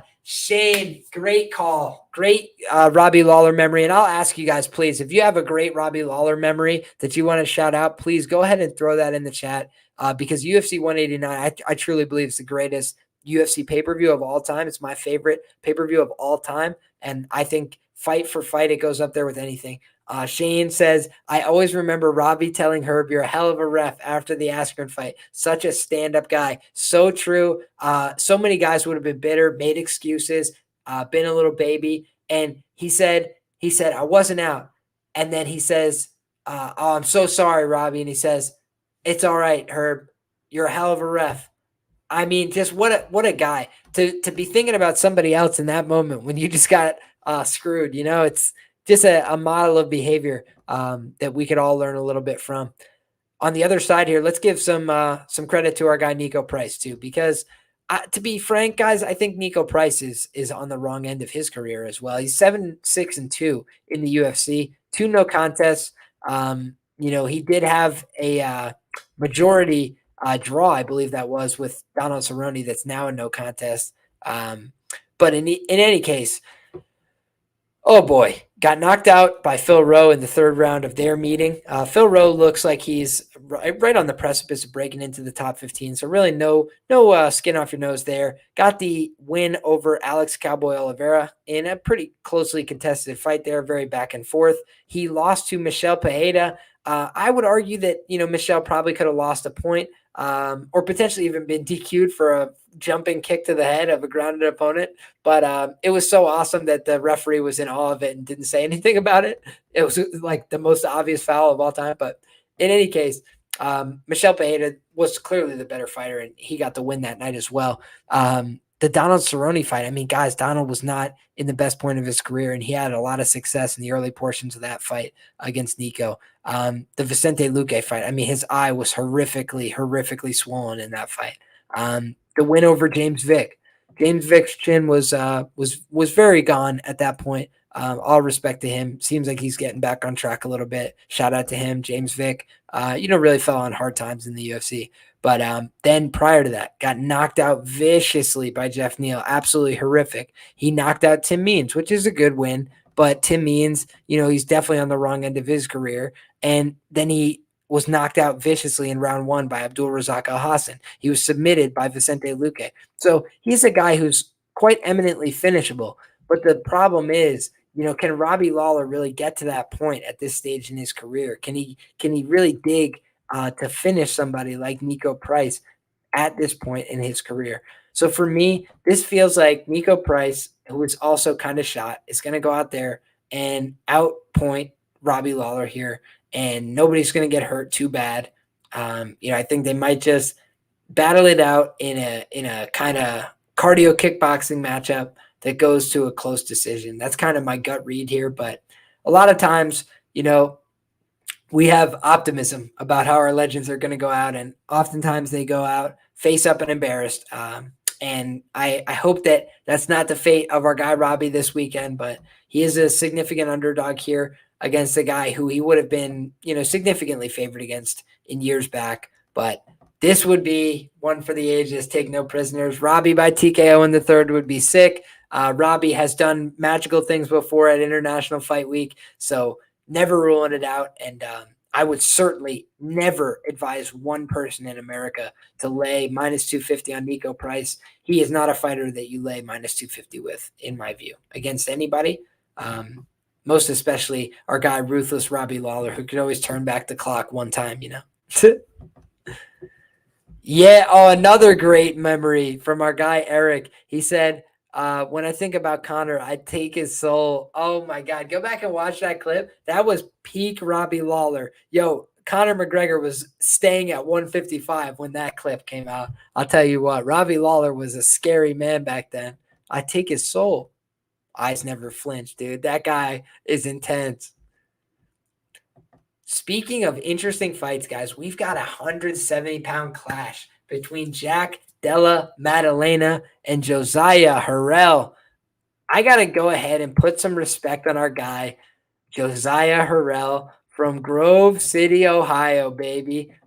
2 places that I represent, right? New York, the place I grew up, the place that I live today. But Ohio, first place I ever chose to live, baby. And Josiah Harrell, represent. He's a wrestler from the great state of Ohio. I could tell you guys firsthand, them boys out there know how to wrestle in the great state of Ohio. Ohio's not there to mess around. They got some good skills. When you look at the winning streak that this guy's on, you got to take note. 13 fight winning streak for Josiah Harrell. Last weigh-in was at 162 pounds. This is a guy who's been doing his fights at lightweight, but he's been missing them, right? He's been missing them. Last time he made 155 pounds was October of 2022, so almost a year ago at this point. But prior to that, he has wins at welterweight. He's got wins at lightweight. So he's done catchweight bouts. He's kind of been all over the place. He's got a very dangerous assignment here in Jack Della Maddalena. A lot of people's favorite welterweight prospect. He's coming in here as a massive favorite. Let's take a look at the line. We're looking at, it's not updated here. Let's take a look here. Josiah Harrell plus 650 BetMGM compared to minus 900 for Jack Della Maddalena at William Hill. So obviously Jack Della is the more prepared fighter in this case. He's the UFC tested guy. He's got some good wins. Let's take a look at his UFC resume. He beat Randy Brown via vicious finish, hurt him, and then submitted him. He finished Danny Roberts. I mean, that was a gimme if I've ever seen one. That felt like the biggest layup of all time. The Ramazan and Meev win, very good win. A lot of people were doubting him going into that fight. He got the big win there, really showed his stuff. The Pete Rodriguez win, that's aging okay. Pete Rodriguez doing okay. Unable to make weight at 155 consistently, but doing okay, right? So I think, the Angelusa win, that's a fine win as well. But you look at that fight, that was not without issue. That was not without deficits in the grappling. He's got a purple belt here in this fight. Comes from a Brazilian Jiu-Jitsu camp in Ohio. It's got the certified endorsement of our guy, Matt the Immortal Brown, UFC legend, says Josiah Harrell is a special fighter and he's going to do special things. And, when you see a special fighter at plus 650, that's always going to be interesting. Is it on short notice? Yes. Have I seen this guy get hurt regionally? Yes. Have I seen him get taken down? Yes. Have I seen him battle through it? Oh, yeah. Have I seen him be a beast on the mat? Yeah. Have I seen him hurt people real bad? Oh, yeah. So I think Josiah Harrell, he's going to make this an interesting scrap. I don't think this guy's a punk. I don't think he's a hoe. I don't think he's going out there to lose. I don't think he's going out there to quit. I don't think he's going out there to be somebody's punk. My biggest problem is he's too hittable. I think that's the problem for him against Jack Della. He's got to know what he needs to do to win this fight, which is wrestle, and don't stop. Because if he stops wrestling in this fight, he's going to absorb a lot of damage, and he's going to absorb it quick. Jack Della throws in combination. He's brutal with his combination striking. He lands big shots. He could go to the body. He can go upstairs. He could take you with uppercuts. He could take you with hooks. He could take you with straight shots. He could take you with low kicks. Jack Della's got a lot of options on the feet. But we have definitely seen a lot of problems for Jack Della when he gets into grappling situations on the mat. He was in an extended head and arm choke with Angelusa. He's been in other dangerous situations, and I don't think that anybody else has gotten to test him, on the mat. Josiah Harrell knows the assignment, right? He ain't gonna think he's going out there like Randy Brown doing the moving and shucking and trying to throw back with the jabs. He's going to go out there, in my opinion, and try and take this guy down early and often because he does not want to stand with him.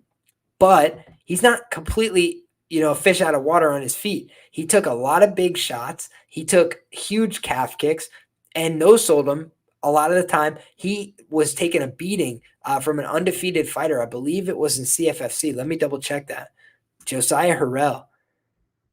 It was, it was at CFFC against Tracy Reeder, 5-0. Tracy Reeder got a couple takedowns, kneed him right in the face on the ground.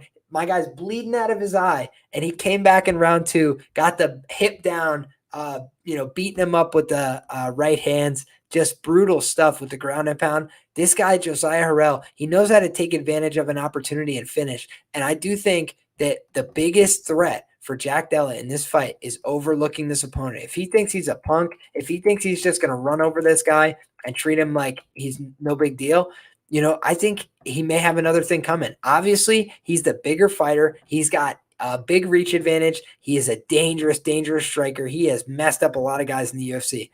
But I think Josiah Harrell presents more interesting problems than a lot of other guys that he's fought. So I think that is probably a fight to watch out for. I think that Josiah Harrell is somebody I would consider playing as an underdog this weekend. That's a big plus price. I think it's an uphill battle. I think he's probably going to lose this fight. I think he's taking on more than he can chew. But I also think when I'm talking underdogs, I need guys with upside. I need guys with a path to victory. I need guys with some unknowns on their side. And I need somebody who's going to fight like a dog for my money. And I do believe that this guy, Josiah Harrell, I mean, listen to this, right? 13 fight win streak. You don't get that by being a guy who likes to lose, right? You get that by being a guy who's very intent on winning, even when things start to go sideways. So I think he's taking some damage, no doubt about it. There's no way that Josiah Harrell gets out of this fight unscathed, in my view. But I also think he's going to make Jack Della work. I think he's going to make him earn it, and I think he's going to keep him very honest here. So unless he gets knocked out in the first frame, I think Josiah Harrell is going to be, dropping in the live market personally. Shout out to our guy, Justice, says, Liam, big boss, you made me millions. Love you. I appreciate you big time for the kind words, Justice. We've had a few people in the last couple weeks hit for 70,000 on DraftKings, hit for insane numbers. So guys, if you guys are making money watching the show, nothing makes me happier. God bless. Always do your own research. Always make sure that it fits with your analysis as well. But if I can help steer you in the right direction, if I can help point out some profitable angles that you guys could take advantage of, nothing puts a bigger smile on my face. So I appreciate each and every one of you guys rocking with us and supporting the show. Want to just address everything else in the chat real quick as we move to the next fight. So MMA Hype Super says, what are your top 3 fights of all time? I should definitely make a video about that, because I think that's something that all MMA fans like to talk about, like to have a strong opinion about as well. Definitely Robbie and Rory would be in my top 3. I would have to give it some real thought. I would want to give some fair consideration. I've watched so many of these fights, so many great ones, and I don't want to leave any on the table. So I'll give you that. That's my favorite fight. If somebody asks me, always that is my go-to, my personal favorite fight. But it is a mainstream fight, so I gotta have my own little side fights as well. But great stuff. Appreciate everybody for asking questions too. A lot of great questions today in the chat. A lot of kind words. So appreciate everybody. Shane says, props to Josiah for throwing his undefeated record in the deep end to see if he floats. Damn right, Shane. That's another thing. Look at the confidence of this guy, right? He's got the nice undefeated record, 13 fight win streak, this and that. A lot of people will take any fight to get their foot in the door in the UFC. So we'll say that up front. But a guy who's going out there and putting it on the line, saying yes to a guy that nobody wants to fight. A lot of guys in the UFC aren't eager to go out there and fight Jack Della Maddalena. But this guy, Josiah, is willing to do it. Chael Sonnen's always said, you want to get into the UFC, take a job nobody wants. And nobody wants this assignment against Jack Della. Our guy Josiah is going to give it a shot. And Ohio wrestling, baby, built tough. I think he's going to bring a lot to the table. Justice says, God bless, Liam. God bless you as well, my man. God bless. Good luck. Enjoy the fights. That's a simple 3 for me, what I always try and share with people. Our guy, Big Bird. Appreciate you, Big Bird. Thanks for being here. Very sharp gentleman. Says, yo, Liam, based on background, seems like someone that likes books. Absolutely, man. College-educated guy. Did do a bunch of reading. Studied poli-sci and a few other, very reading intensive disciplines. So enjoy doing it. I also write, so get a lot from reading other people's books. I mean, it all depends on, I love all books, man. So the question really is, what kind of book are you looking for? When you're talking about, if you're an MMA fan looking for an enjoyable read, if you're a Chael Sonnen fan, this is the number one book I would recommend. It literally reads like a Chael Sonnen conversation. There's a lot of funny stories, very interesting stuff about Chael's background, but it's a very approachable book. I read the whole thing in probably, a day. It's like a very quick read, very easy, very fun. And so if you're looking for a lighthearted, enjoyable read, I think that is a great one to pick up. If you like some history, if you like going back through a little bit of how pro wrestling and mixed martial arts overlap, how they coalesce around one another, Ali versus Inoki, great book. I think that in terms of like really understanding sports betting, the logic of sports betting, I think it's by Matthew Davidow. I don't know if it's up on my shelf or in my book bag, but basically those are the ones that I would definitely include. And I want to keep expanding my combat sports collection. Certainly, I've been doing so with video games and a couple other things, just as a collector of combat sports, items and stuff. I've got all sorts of weird stuff from over the years. Even Patchy Mix, the old King of the Cage, infographic from the night that I went there. So all sorts of different stuff that I've accumulated as a fan. Appreciate the questions. Huge stuff. Our guy Pierce, Big Bird says, on a side note, they should write a book on Elvis Brenner, doubting the odds. Absolutely, man.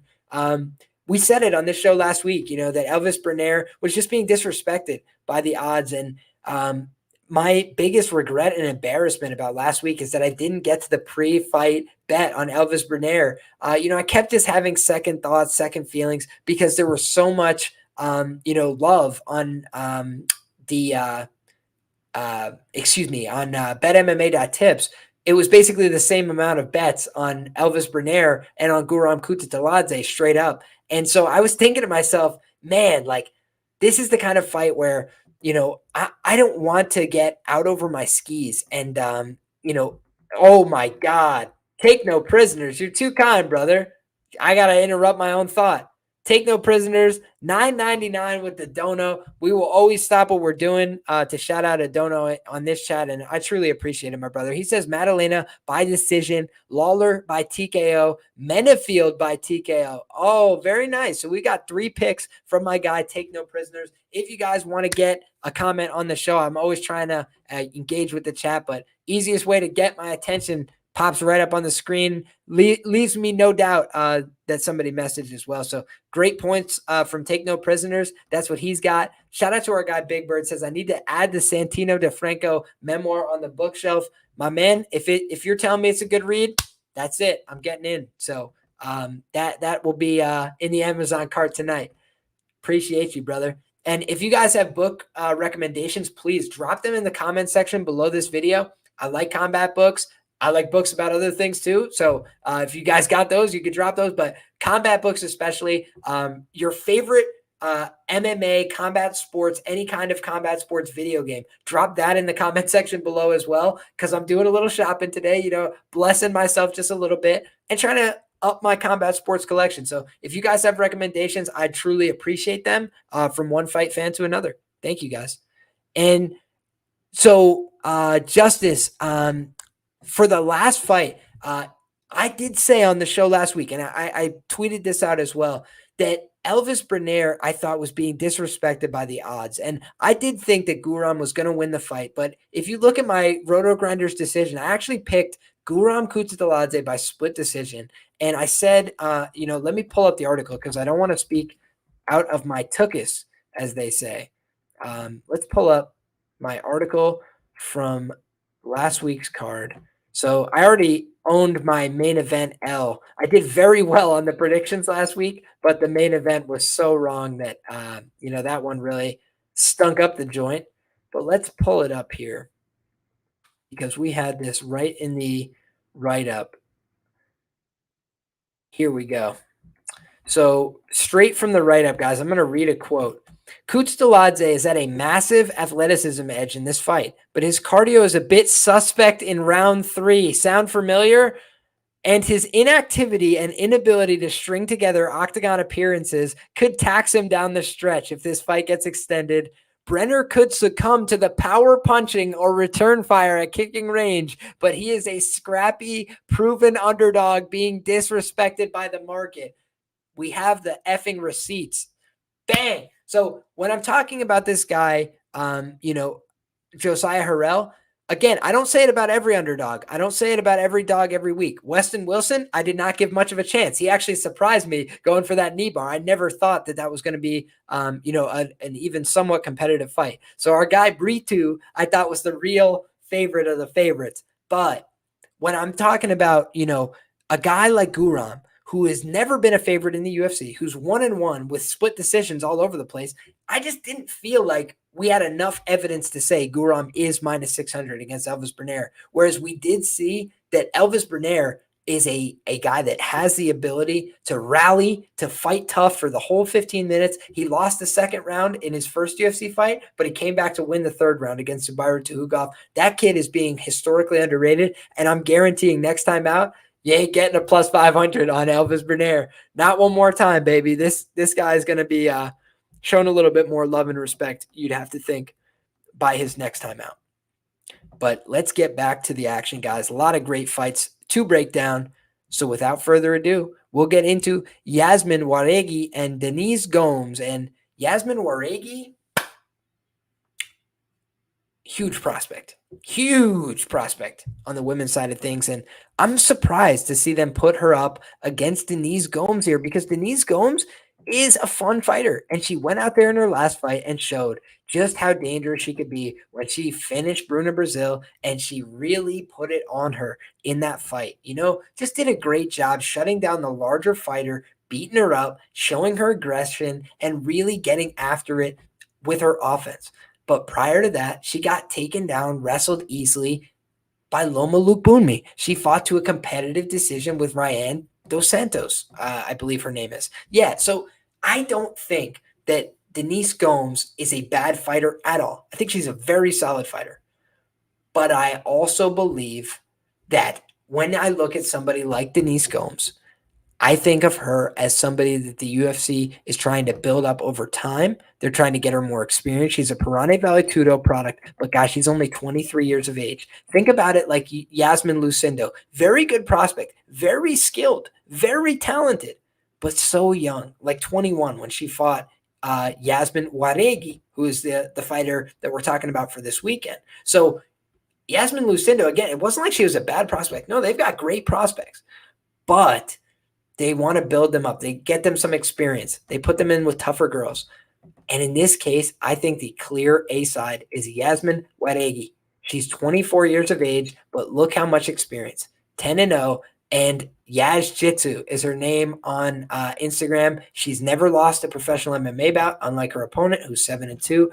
And we've seen in the 10 victories, she's done a great job going out there and getting finishes. Last time out, Estela Nunes goes out there and gets the finish. Yazmin Lucindo, very high-level prospect, wasn't able to finish her, but was able to go out there and get the win in a very high-level fight. Between two ladies making a UFC debut, I mean, that's about as high level as it gets. She finishes Claire Lopez in round 1. She finishes Crisadia Adams in round 1. Combate Global, she was running the damn show, finishing a lot of girls, very dangerous. She's got power in her hands. She looks like she is on all the sauce that's known to man. Don't sue me. I say it out of love, right? But I think that Yazmin Jauregui is really a very difficult fighter to bet against right now. I think she's a high-level prospect. That being said, you're getting a 3-1 price tag on Denise Gomes to try and tempt you in my view, because Denise Gomes is good. She is skilled. She's got paths to victory. Technically, if she can wrestle, if she can do whatever, I just don't think she can sustain it against somebody like Yaz Jitsu. I think she's the more dangerous player overall on the mat, despite fighting somebody from Perane Vale Tudo, a Brazilian from Perane Vale Tudo. I do think she's got good skills on the mat, and I think on the feet, she's more dangerous. I think she's got more power. I think she's a little bit cleaner with her striking. So very fun fight here, but unless my tape study, radically changes my mind here, I'm just going to be forced to pass, because my read is that the minus 400 favorite's going to get the job done. And, I would be curious what some of the prop prices are here, but it's probably going to be mushed to bits because of the pay-per-view status. So let's see what else we've got in the chat here.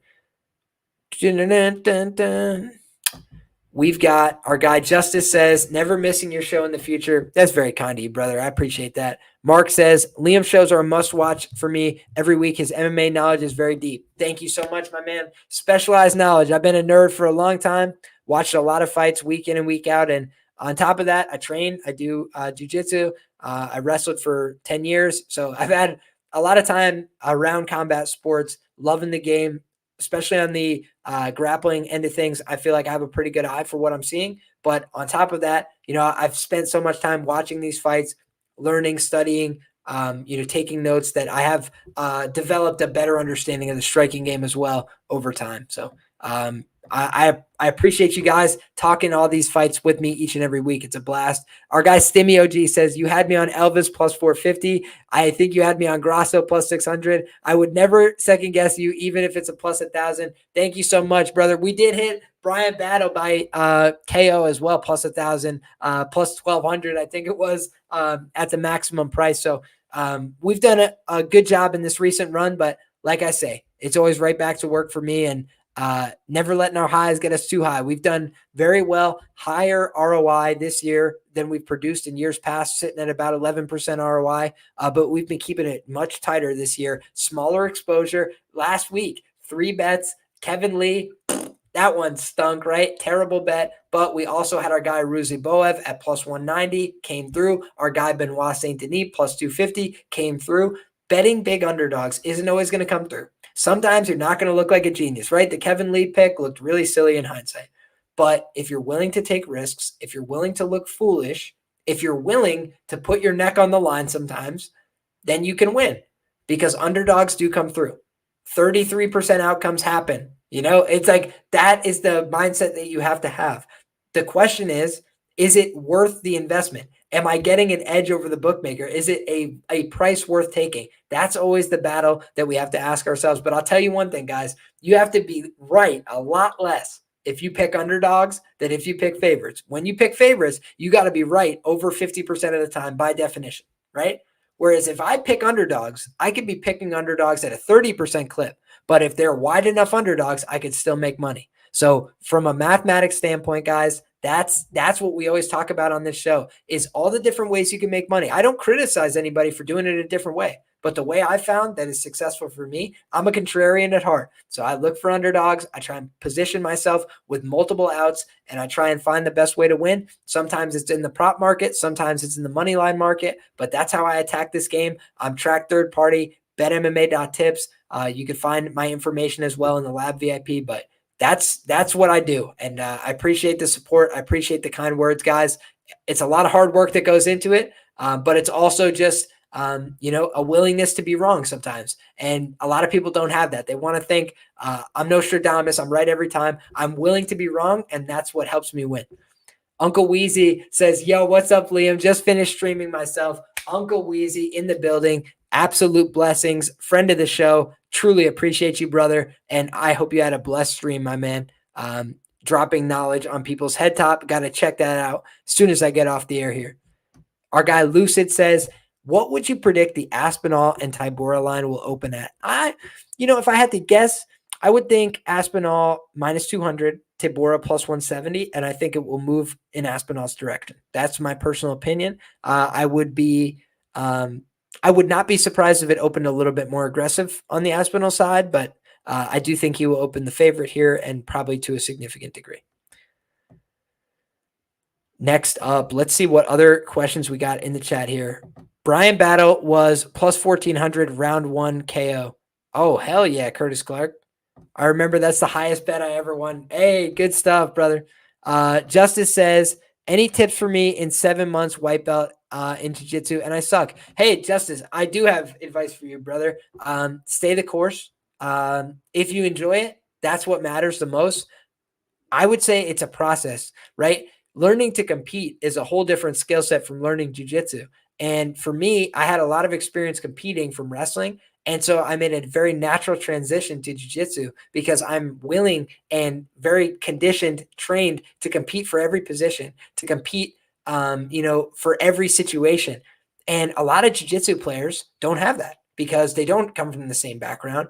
And so they're willing to give up a couple of positions and then look for a sub or look for a reversal or a sweep or something. But, position over submission, right? I watch a lot of MMA. I steal from MMA fighters all the time, and I use MMA style jiu-jitsu, MMA and wrestling molded jiu-jitsu. So I think that It's all about finding your personal style. It's all about getting time on the mats. Nothing happens overnight. When I started, I was a spaz. You know, I had some athleticism, but I wasn't very technical or particularly talented. But I was an ornery, stubborn Irish prick, and I wanted to win. And if that's what you can bring to the table, bring that. If you want to get better, bring that. You know, you just have to find your reason, your motivation. You know, for me, it was an escape from everything else in life to just go out there and compete 100% and only think about this.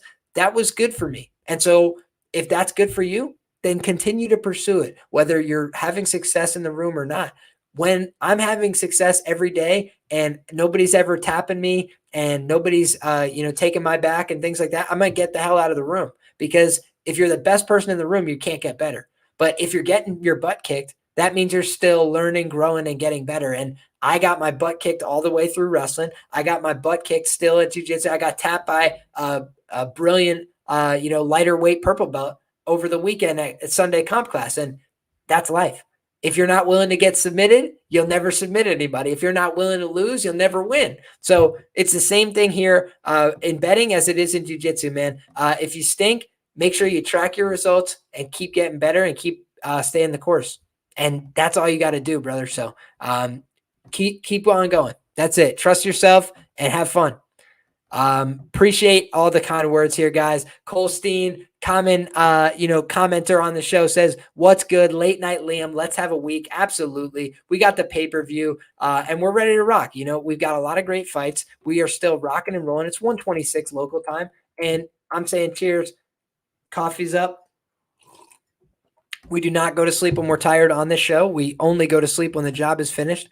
And speaking of purple belts, we got purple belt Yazmin Jauregui. We got purple belt Josiah. Oh my God, I'm drawing a blank on his name now. I got to go back to the topology. Josiah, what the hell is his name? He just got pulled in for this fight.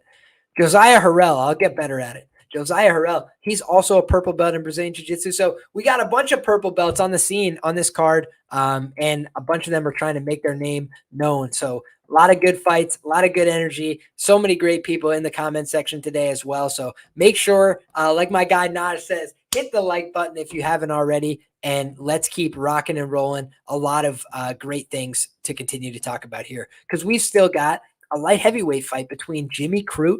The Brute is back in the octagon taking on Alonzo Menefield. And if you guys remember, they're trying to do this one again, right? Because we had a majority draw the last time that these two guys fought. So not very inspiring result there, but both of them kind of need to step forward in their career. They need to, figure out a way to move forward here. So it shall be done again on Saturday night. And hopefully we'll get a decisive conclusion here one way or the other. But you'd think, for me, this is probably a fight where Jimmy Crute is being put in a position to have some success. He's tried to get off with his wrestling and his grappling game in most of his recent fights. He's tried to show off some improvement in the last fight with his stand-up. His stand-up is just stiff. It's a little awkward. His striking is a work in progress, but I do think he looks in physically good shape.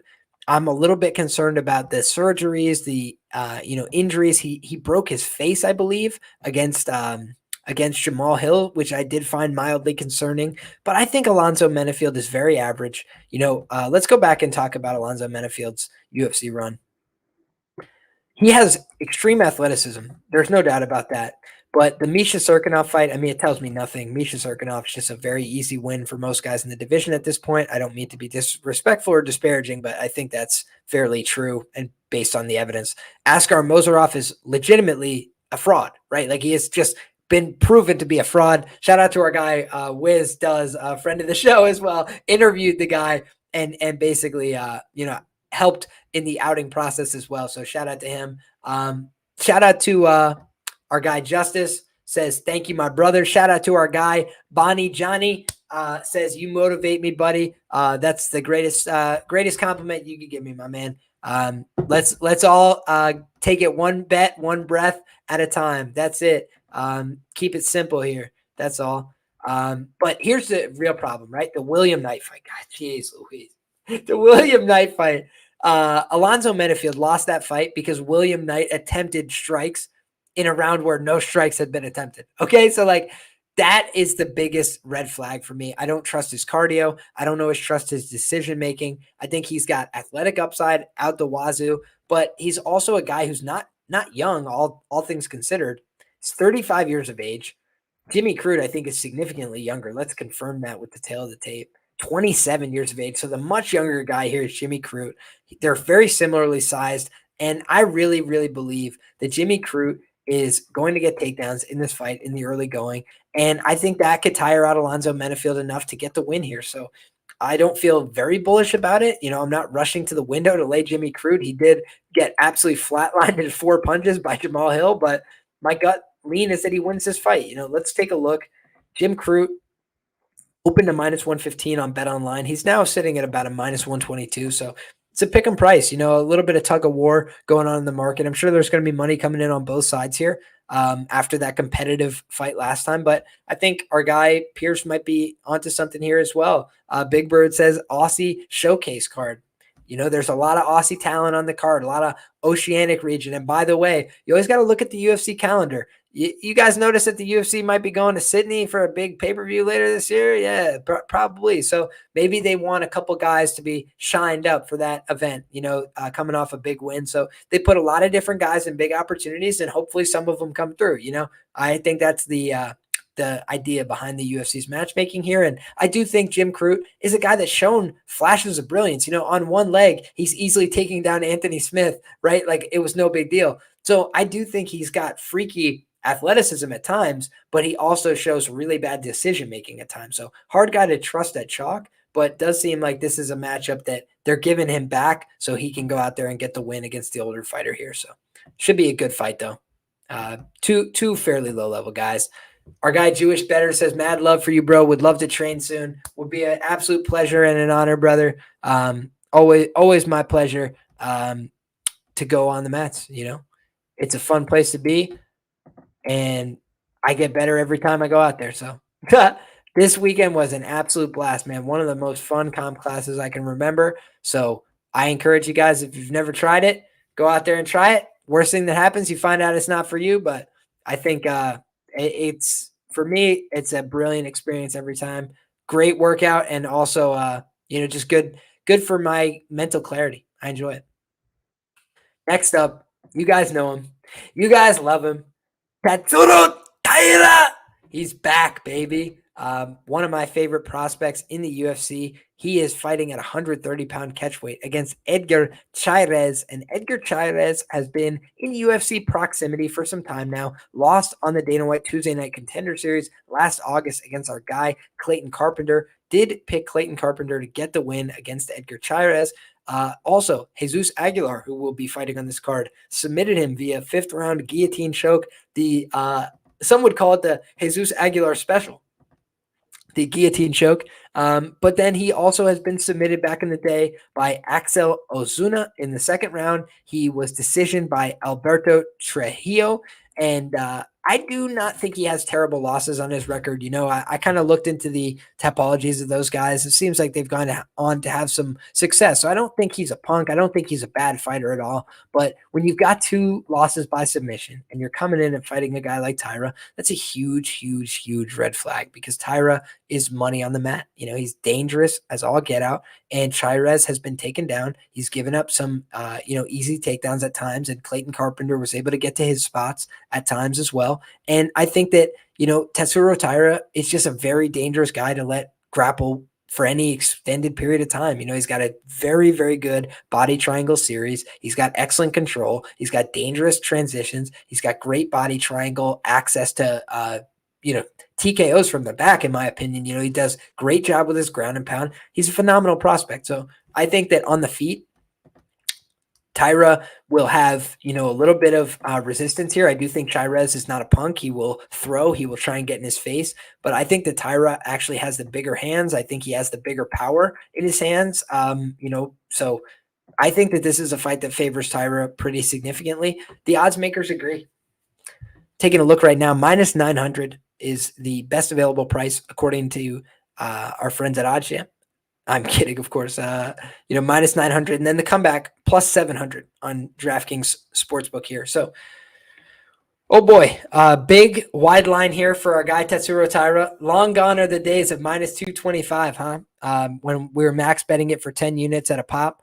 Now he's fighting arguably tougher competition at a much steeper price. But I'll be looking at the prop market here as they open this up fully. Yeah, this is a great point here as well from Big Bird. Says Chairez last fight was quite the stoppage. Ref could lose his license. Yeah, that's the one that y'all saw being rerun all over social media and everything like that. Just an absolute horrible look. Nothing from Chairez's end there, nothing he could do, but just terrible, terrible show of refereeing. But, what I'm going to look at on the prop menu here is I'm going to look and see how they're pricing the finish methods for Taira, because I've given some small money back on Taira by knockout props before. I do think he is he's a guy that is always going to preference the sub, right? He's got a lot of club and subs on his record, but that's the thing is he does have power. Oh, shout out to our guy, Stimmy OG. That Grant Dawson breakdown last week had me all over Dawson big. See, this is the funniest thing. I always give these breakdowns, and I give other people more confidence than myself to bet on these plays sometimes. And Grant Dawson ended up looking absolute aces there. Missed the number. So I let myself, just let that great spot pass me by. But absolutely great point by you, Stimmy, and I appreciate the kind words. My guy, Big Bird, says he ran Taira sub minus 140, and honestly, I don't blame you. The way that I've approached Taira fights in the past is I have looked for things that are a little bit unconventional. I looked for the ITD props after he had just gone to decision in his first UFC fight. I got burnt by that a touch, but I was like, I'm back to the well. I don't care. And that was important to the process. I think on top of that, though, what I always do is I look for correlated parlays. I had taken Taira and the under 1.5, Taira and the under 2.5 in some of these fights and got better lines than the ITD. And I thought that was good. A good way to buy down a little bit on a guy that's being, evaluated as a very sharp play by the bookmakers. That's why he's being blown out to these huge prices.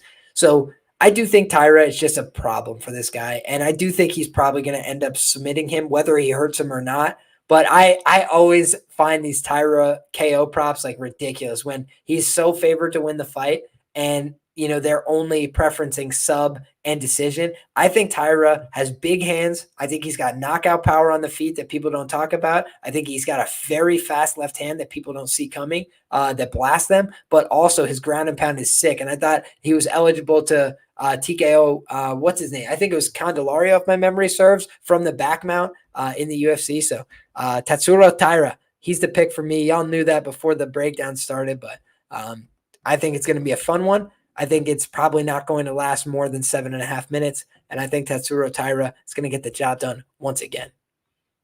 Fight Talk only says, "Sup, brother Liam? I woke up for some cold-ass water, but I'm getting some heat instead. You know it, brother. We're still bringing the lukewarm coffee to you at 1:38 local time. You know me, brother. I love it. I absolutely love it, guys. Should add another 0 to the Taira KO prop here. Mexicans can't be knocked out. There you go. That's our positive racism of the day. Mexicans can't be knocked out. God bless you for it. Shout out, Big Bird. Justice Pajari, crucifix and pound. Yeah, man, that's what I'm saying is I do think Taira just doesn't always get the credit for his control grappling. Whenever you're in a position to control someone enough that you could submit them, you're in a position to control someone enough that you could punch them out. More often than not. And I do think that for Taira, that's one maybe evolution he could show in his game to the broader audience, because he has definitely shown power in his regional tape, and he has also shown, dominant grappling ability. But I think it would be something, that people have maybe not seen fully from him, how dangerous he could be with his ground and pound. Next up, guys, fascinating fight here in the light heavyweight division. And I think that, I'm normally not a guy who's talking about chalk, right? And I'm not talking about going to lay the chalk here, but I think the chalk is going to roll here. I think Vitor Petrino is going to win this fight. And I'll tell you exactly why. Last time out, I thought Anton Turkalj was going to give a lot of problems to Vitor because I thought Vitor's cardio was suspect. I thought that Vitor was probably going to have a hard time finishing Anton. And so I really thought that Anton was going to unload on him in the grappling eventually, get better positions on him and stay safe. And while Anton was able to prevent the finish, the physicality gap was so huge that Vitor just manhandled him throughout the fight, even as he started to slow down a bit. So really, really important to take note of. This guy is just physically dominant, and the UFC is not foolish. He goes out there and he gets an easy, brutal finish over a guy he had already beaten in Rodolfo Bellato. He gets the finish over him on Contender Series, right? Bludgeons him there. And then he goes out there and gets the win over the pleasure man, Anton Turkalj. And now he's got basically 2 wins under the Zuffa banner, but he's got the Gadzhimurad Antigulov finish prior, right? So he's got another win over a UFC level guy. I feel like for me, Vitor Petrino is just projecting so much higher than somebody like Prachnio. Prachnio's got a lot of UFC experience. He's 34 years of age. He's going to be at a reach disadvantage here. I think he's going to get out wrestled in this fight. I think Vitor could do, probably whatever he wants. I don't rate a win over William Knight. The loss to Felipe Lins, I won't hold against him too much. I bet Felipe Lins his last couple fights. But, Ike Villanueva, that doesn't tell me much. Even the Khalil Roundtree win, Khalil is kind of a guy that comes and goes in terms of his level of motivation and his level of intensity. He lost to slow Mike Rodriguez by knockout in the first round. He lost to Magomed Ankalaev. I mean, we'll forgive you, but it was by KO round 1. And Magomed Ankalaev makes a point of not finishing anybody.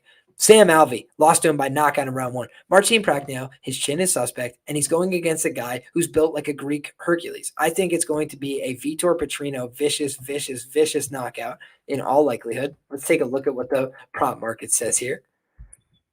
Vitor Petrino.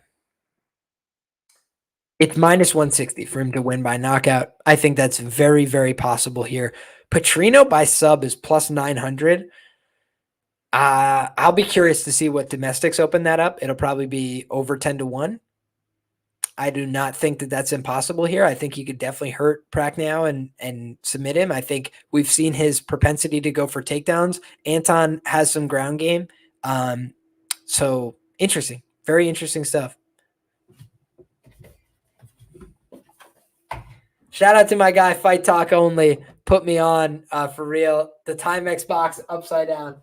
This year, a gift from my friend, a good friend of mine. So appreciate you, brother. Got to make sure we're looking in good affairs here. Simple background still for now, folks. Soon, very soon, the posters will be here. You got some stuff coming in the mail. Got some stuff that I need to unbox as well. So a lot of good stuff coming in terms of the background here. But glad that we've gotten some good interaction here out of my little props on the show. So shout out to you guys. 79 people rocking with us live. Appreciate each and every one of you guys. If you could drop a like on the video, if you're enjoying this conversation, I would appreciate it. And if you can get subscribed to the channel, we're talking fights on this channel each and every week, talking about the UFC, talking about big fights, big opportunities, cashing big underdogs, profitable several years in a row. So if you guys appreciate it, go ahead and show love. I always appreciate when you do. Next up, Cameron Saaiman, the other representative from South Africa, from Team CIT. He is taking on Terrence Mitchell. Terrence Mitchell here, a bantamweight fighter out of Alaska, which number one, red flag, but he does have twice the professional experience here. He does have some UFC relevant competition, got knocked out by Kai Kara France on The Ultimate Fighter, but otherwise, he's a guy that's shown he is basically high level for his local regional scene, and he's going to need an opportunity like a short notice opportunity like this to get into the UFC, or he's going to need to come through the Contender Series. So I think that this is an interesting matchup. In terms of the physical attributes, let's run through the tail of the tape. Terrence Mitchell looks like a guy who's going to be taller and longer than Cameron Saaiman. He has a 2-inch reach advantage. No listed reach for our guy Terrence Mitchell. Says he trains out of Garage Crew. That sounds like a freaking accident waiting to happen. The only UFC relevant fighter I could see on the list of fighters here is Carlton Minus and Patrick White, and both of them were very, very low level. So that is not boding well. Cameron Saaiman seems to be a very popular pick on Tapology this week, 90% of votes. So honestly, guys, among all the fighters on the card, the fighter I know the least about and that I have to do the most due diligence is Terrence Mitchell. He's 33 years of age, so not a classic prospect, especially for the division. And Cameron Saaiman, much younger, and obviously a guy that the UFC's been getting behind pretty heavily, but he is 10 years younger and he's only 22. Sometimes I talk about the point of diminishing returns, right? We like to have the younger fighter, and the younger fighter historically, statistically, wins at a much higher clip. Just plain and simple. Just if you take every other factor out, that's a big deciding factor. But sometimes there's a point where you're too young. Like if you're 25 and above and you're 10 years younger than the guy, then I'm like, wow, this is a great spot. But sometimes really young guys can make boneheaded decisions. They can be a little bit physically immature.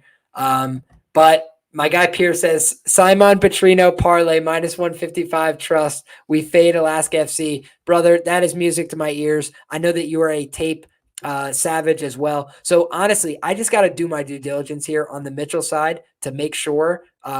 But I do think Saaiman should probably roll here. He's another guy that they're hyping up, that they're trying to give winnable fights, put in a good position to succeed. And so he might be a little bit smaller here, but he's intense. He's got a lot of physicality despite his small size and stature. And he looks like a guy who's got some flair, who's got some hitting power for the division. So fight's going to be at 135 and should be fun. 135, very stacked, talent-rich division globally.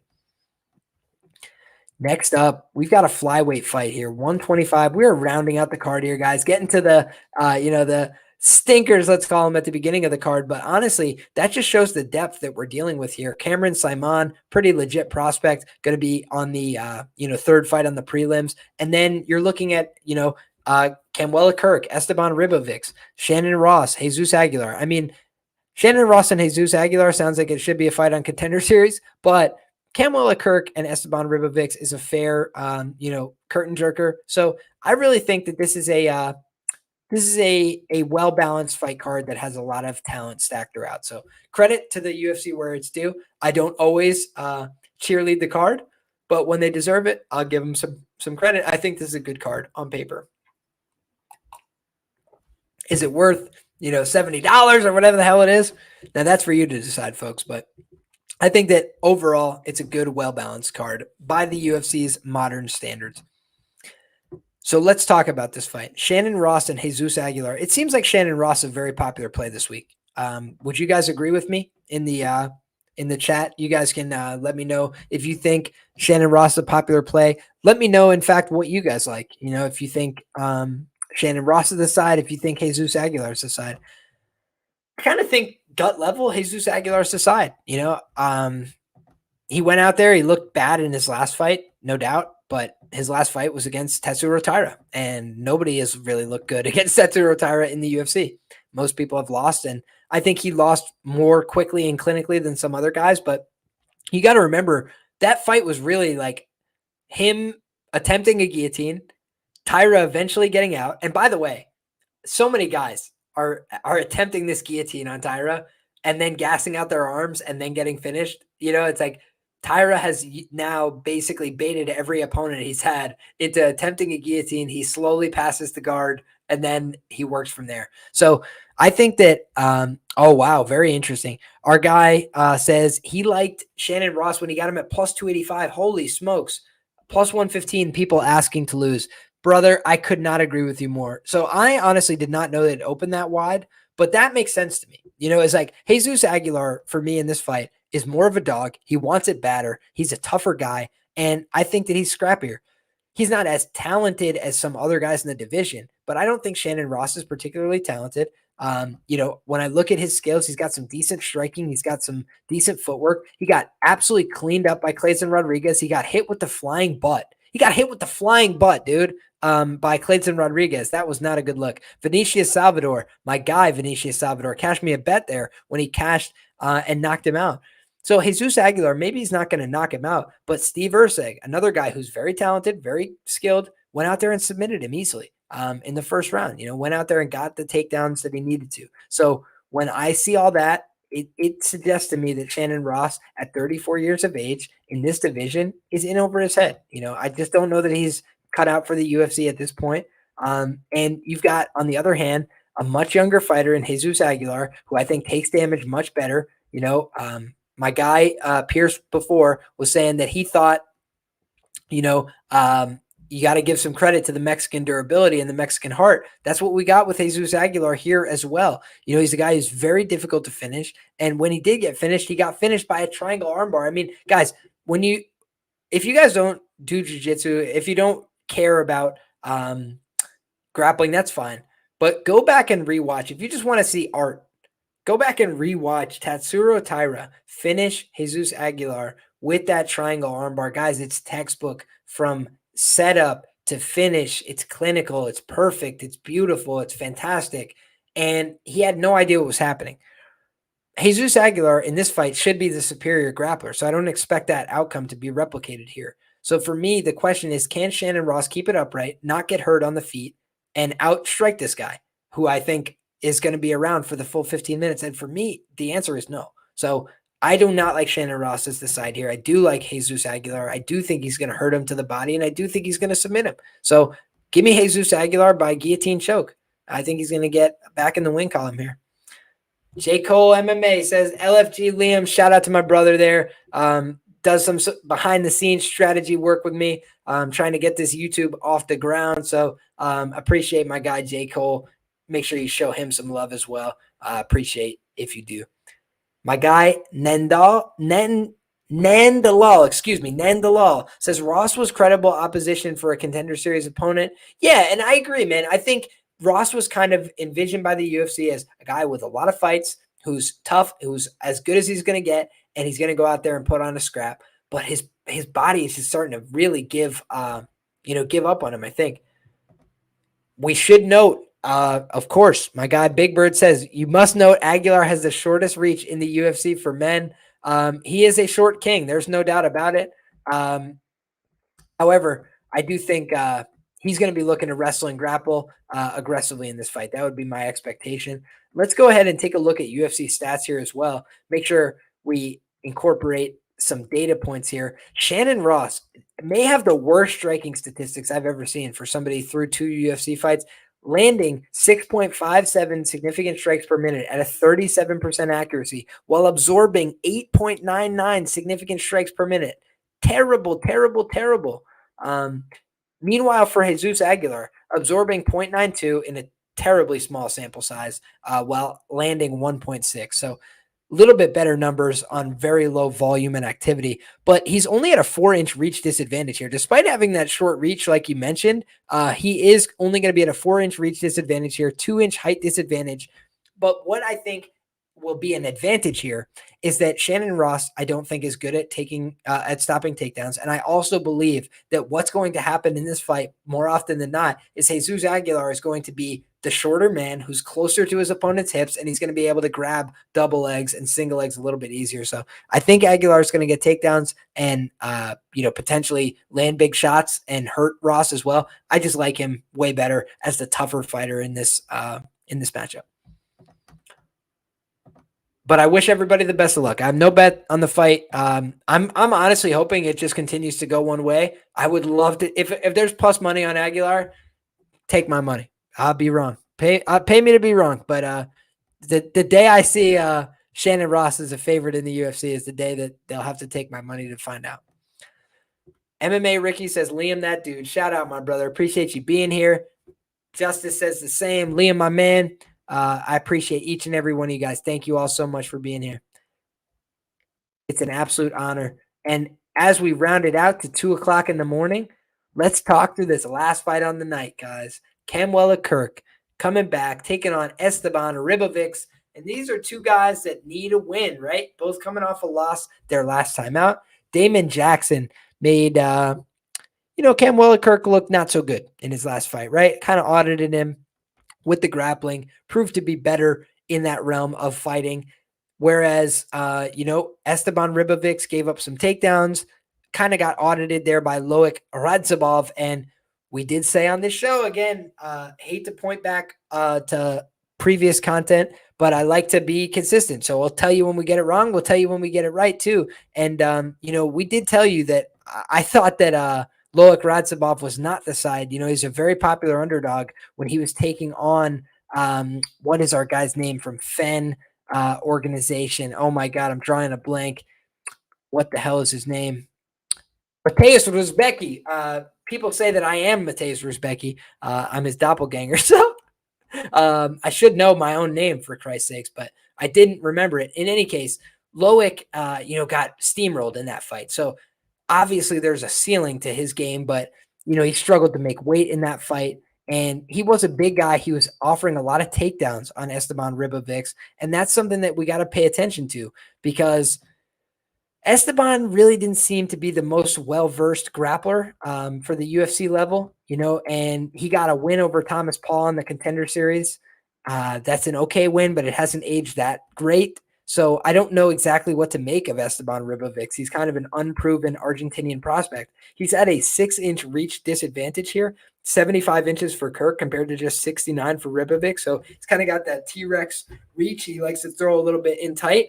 He's got a little bit of that shorter boxing combinations, but he is a dangerous guy with power. So he's got some power in his hands, and he is landing at a very positive clip. So his striking stats are much better. 4.79 significant strikes landed per minute to 3.09 absorbed per minute, compared to Camuela Kirk, 2.99 landed per minute to 5.1 absorbed per minute with a 37% defense. So Camuela Kirk's striking defense looks absolutely horrific so far in his UFC sample size against Billy Quarantillo, Makwan Amirkhani, and Damon Jackson. So that's not really a great sign. He does attempt submissions at a high rate, though, and that's what you're going to be looking for from him here. His takedown accuracy and his takedown average is not very high in the UFC. So those are a couple things that are really nerve-wracking if you're backing the Camuela Kirk side.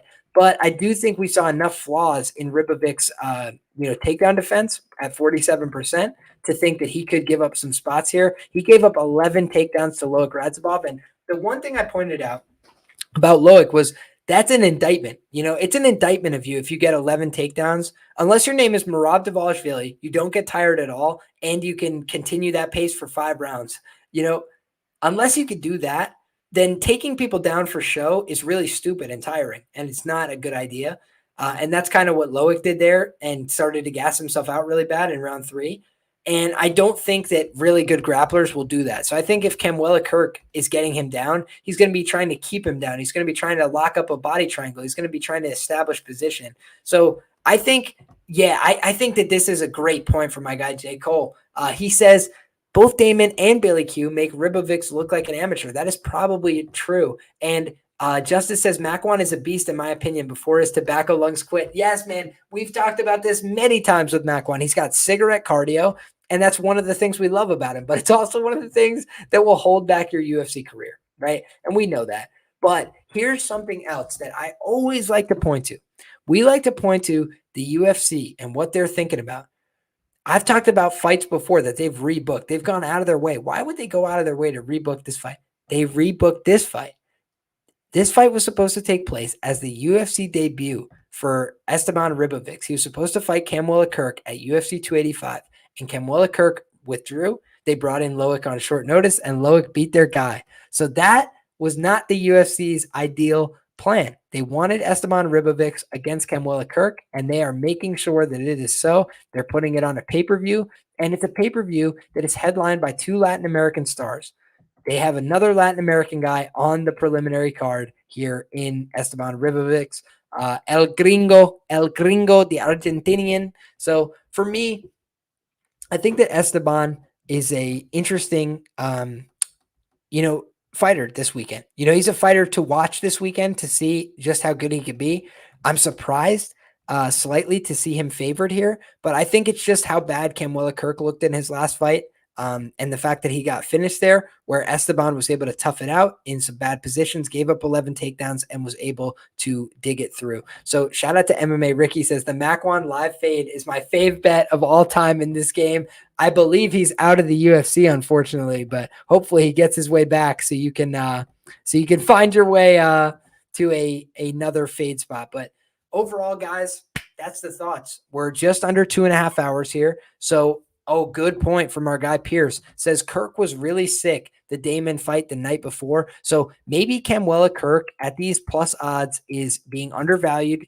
There could be a little bit of recency bias baked into the lines here. And I would definitely be taking a look at Kirk by sub. It's already been bet down from plus 600 to plus 400 on Bet Online. I'm curious what that's going to open up on domestic books, because I do think Ribovics, his grappling leaves a little bit of questions, a little bit to be desired, let's say. And I think it's certainly untested and unproven. So on the feet, I would favor Ribovics here to a pretty significant degree, despite being the smaller guy. But I'm going to do some tape on this one, because these two guys, they're guys that I kind of know at a fringe level. They're not very developed fighters at the UFC level in front of our eyes. So let me do some due diligence before I give too bullish of a take there in one direction or the other. But does seem like a fight that's got violence written all over it. Because Ribovics, very aggressive style, I would say, and Kirk, a guy that's going to be looking for subs constantly in this fight. So yeah, I think that's a lot of good stuff. Shout out to our guy Big Bird as well. This is just a demonstration of how sharp this guy is. I mean, look at the closing line value of the Ross bet as well as this. I got that plus 650 sub. Nice to hear you're harping it too. Absolutely, brother. I think that's a sharp play, man. Fading South American regional grappling until proven otherwise is probably a decent spot. We're obviously seeing massive leaps and bounds improvements. Fighters that are training at certain hubs, Entrum, these kind of places, where maybe they're getting coached up a little bit. But I think we got to be very cautious in thinking people are a done deal in terms of their development until we see it proven at the UFC level. So Camuela Kirk, a little bit more experience, a little bit older. Says he's training at a Siege MMA. I think he's had some experience with the AZ guys at Fight Ready as well. So interesting to see what his affiliations are, and I'll do an Instagram stock and see what all we come up with. But a lot of sharp people dropping great takes in here. I encourage you guys, any bets that you have, any questions that you have, like I said before, I'm dead serious about this. Book recommendations, video games, your favorite combat sports, iconography, memorabilia, whatever it is, please drop it below. We're going to be decorating the studio. We're going to be doing more, MMA culture content. So a lot of things to look forward to in the future, guys. But want to say thank you to everybody still rocking with us live. It's 2 a.m. local time. So you guys are all soldiers like me. We're going to sleep, not when we're tired, but when the job is done. And I hope that you guys have enjoyed the breakdown. If you guys are looking for audio versions of these shows that I do all the shows that I put out on YouTube. I take the audio, I put it out. Liam Picks Fights presents on all major podcast platforms. Just look up Liam Picks Fights. You should easily find it. And I am putting out, as much as I possibly can in terms of the week. Last week, we did a night before the fights, Friday night stream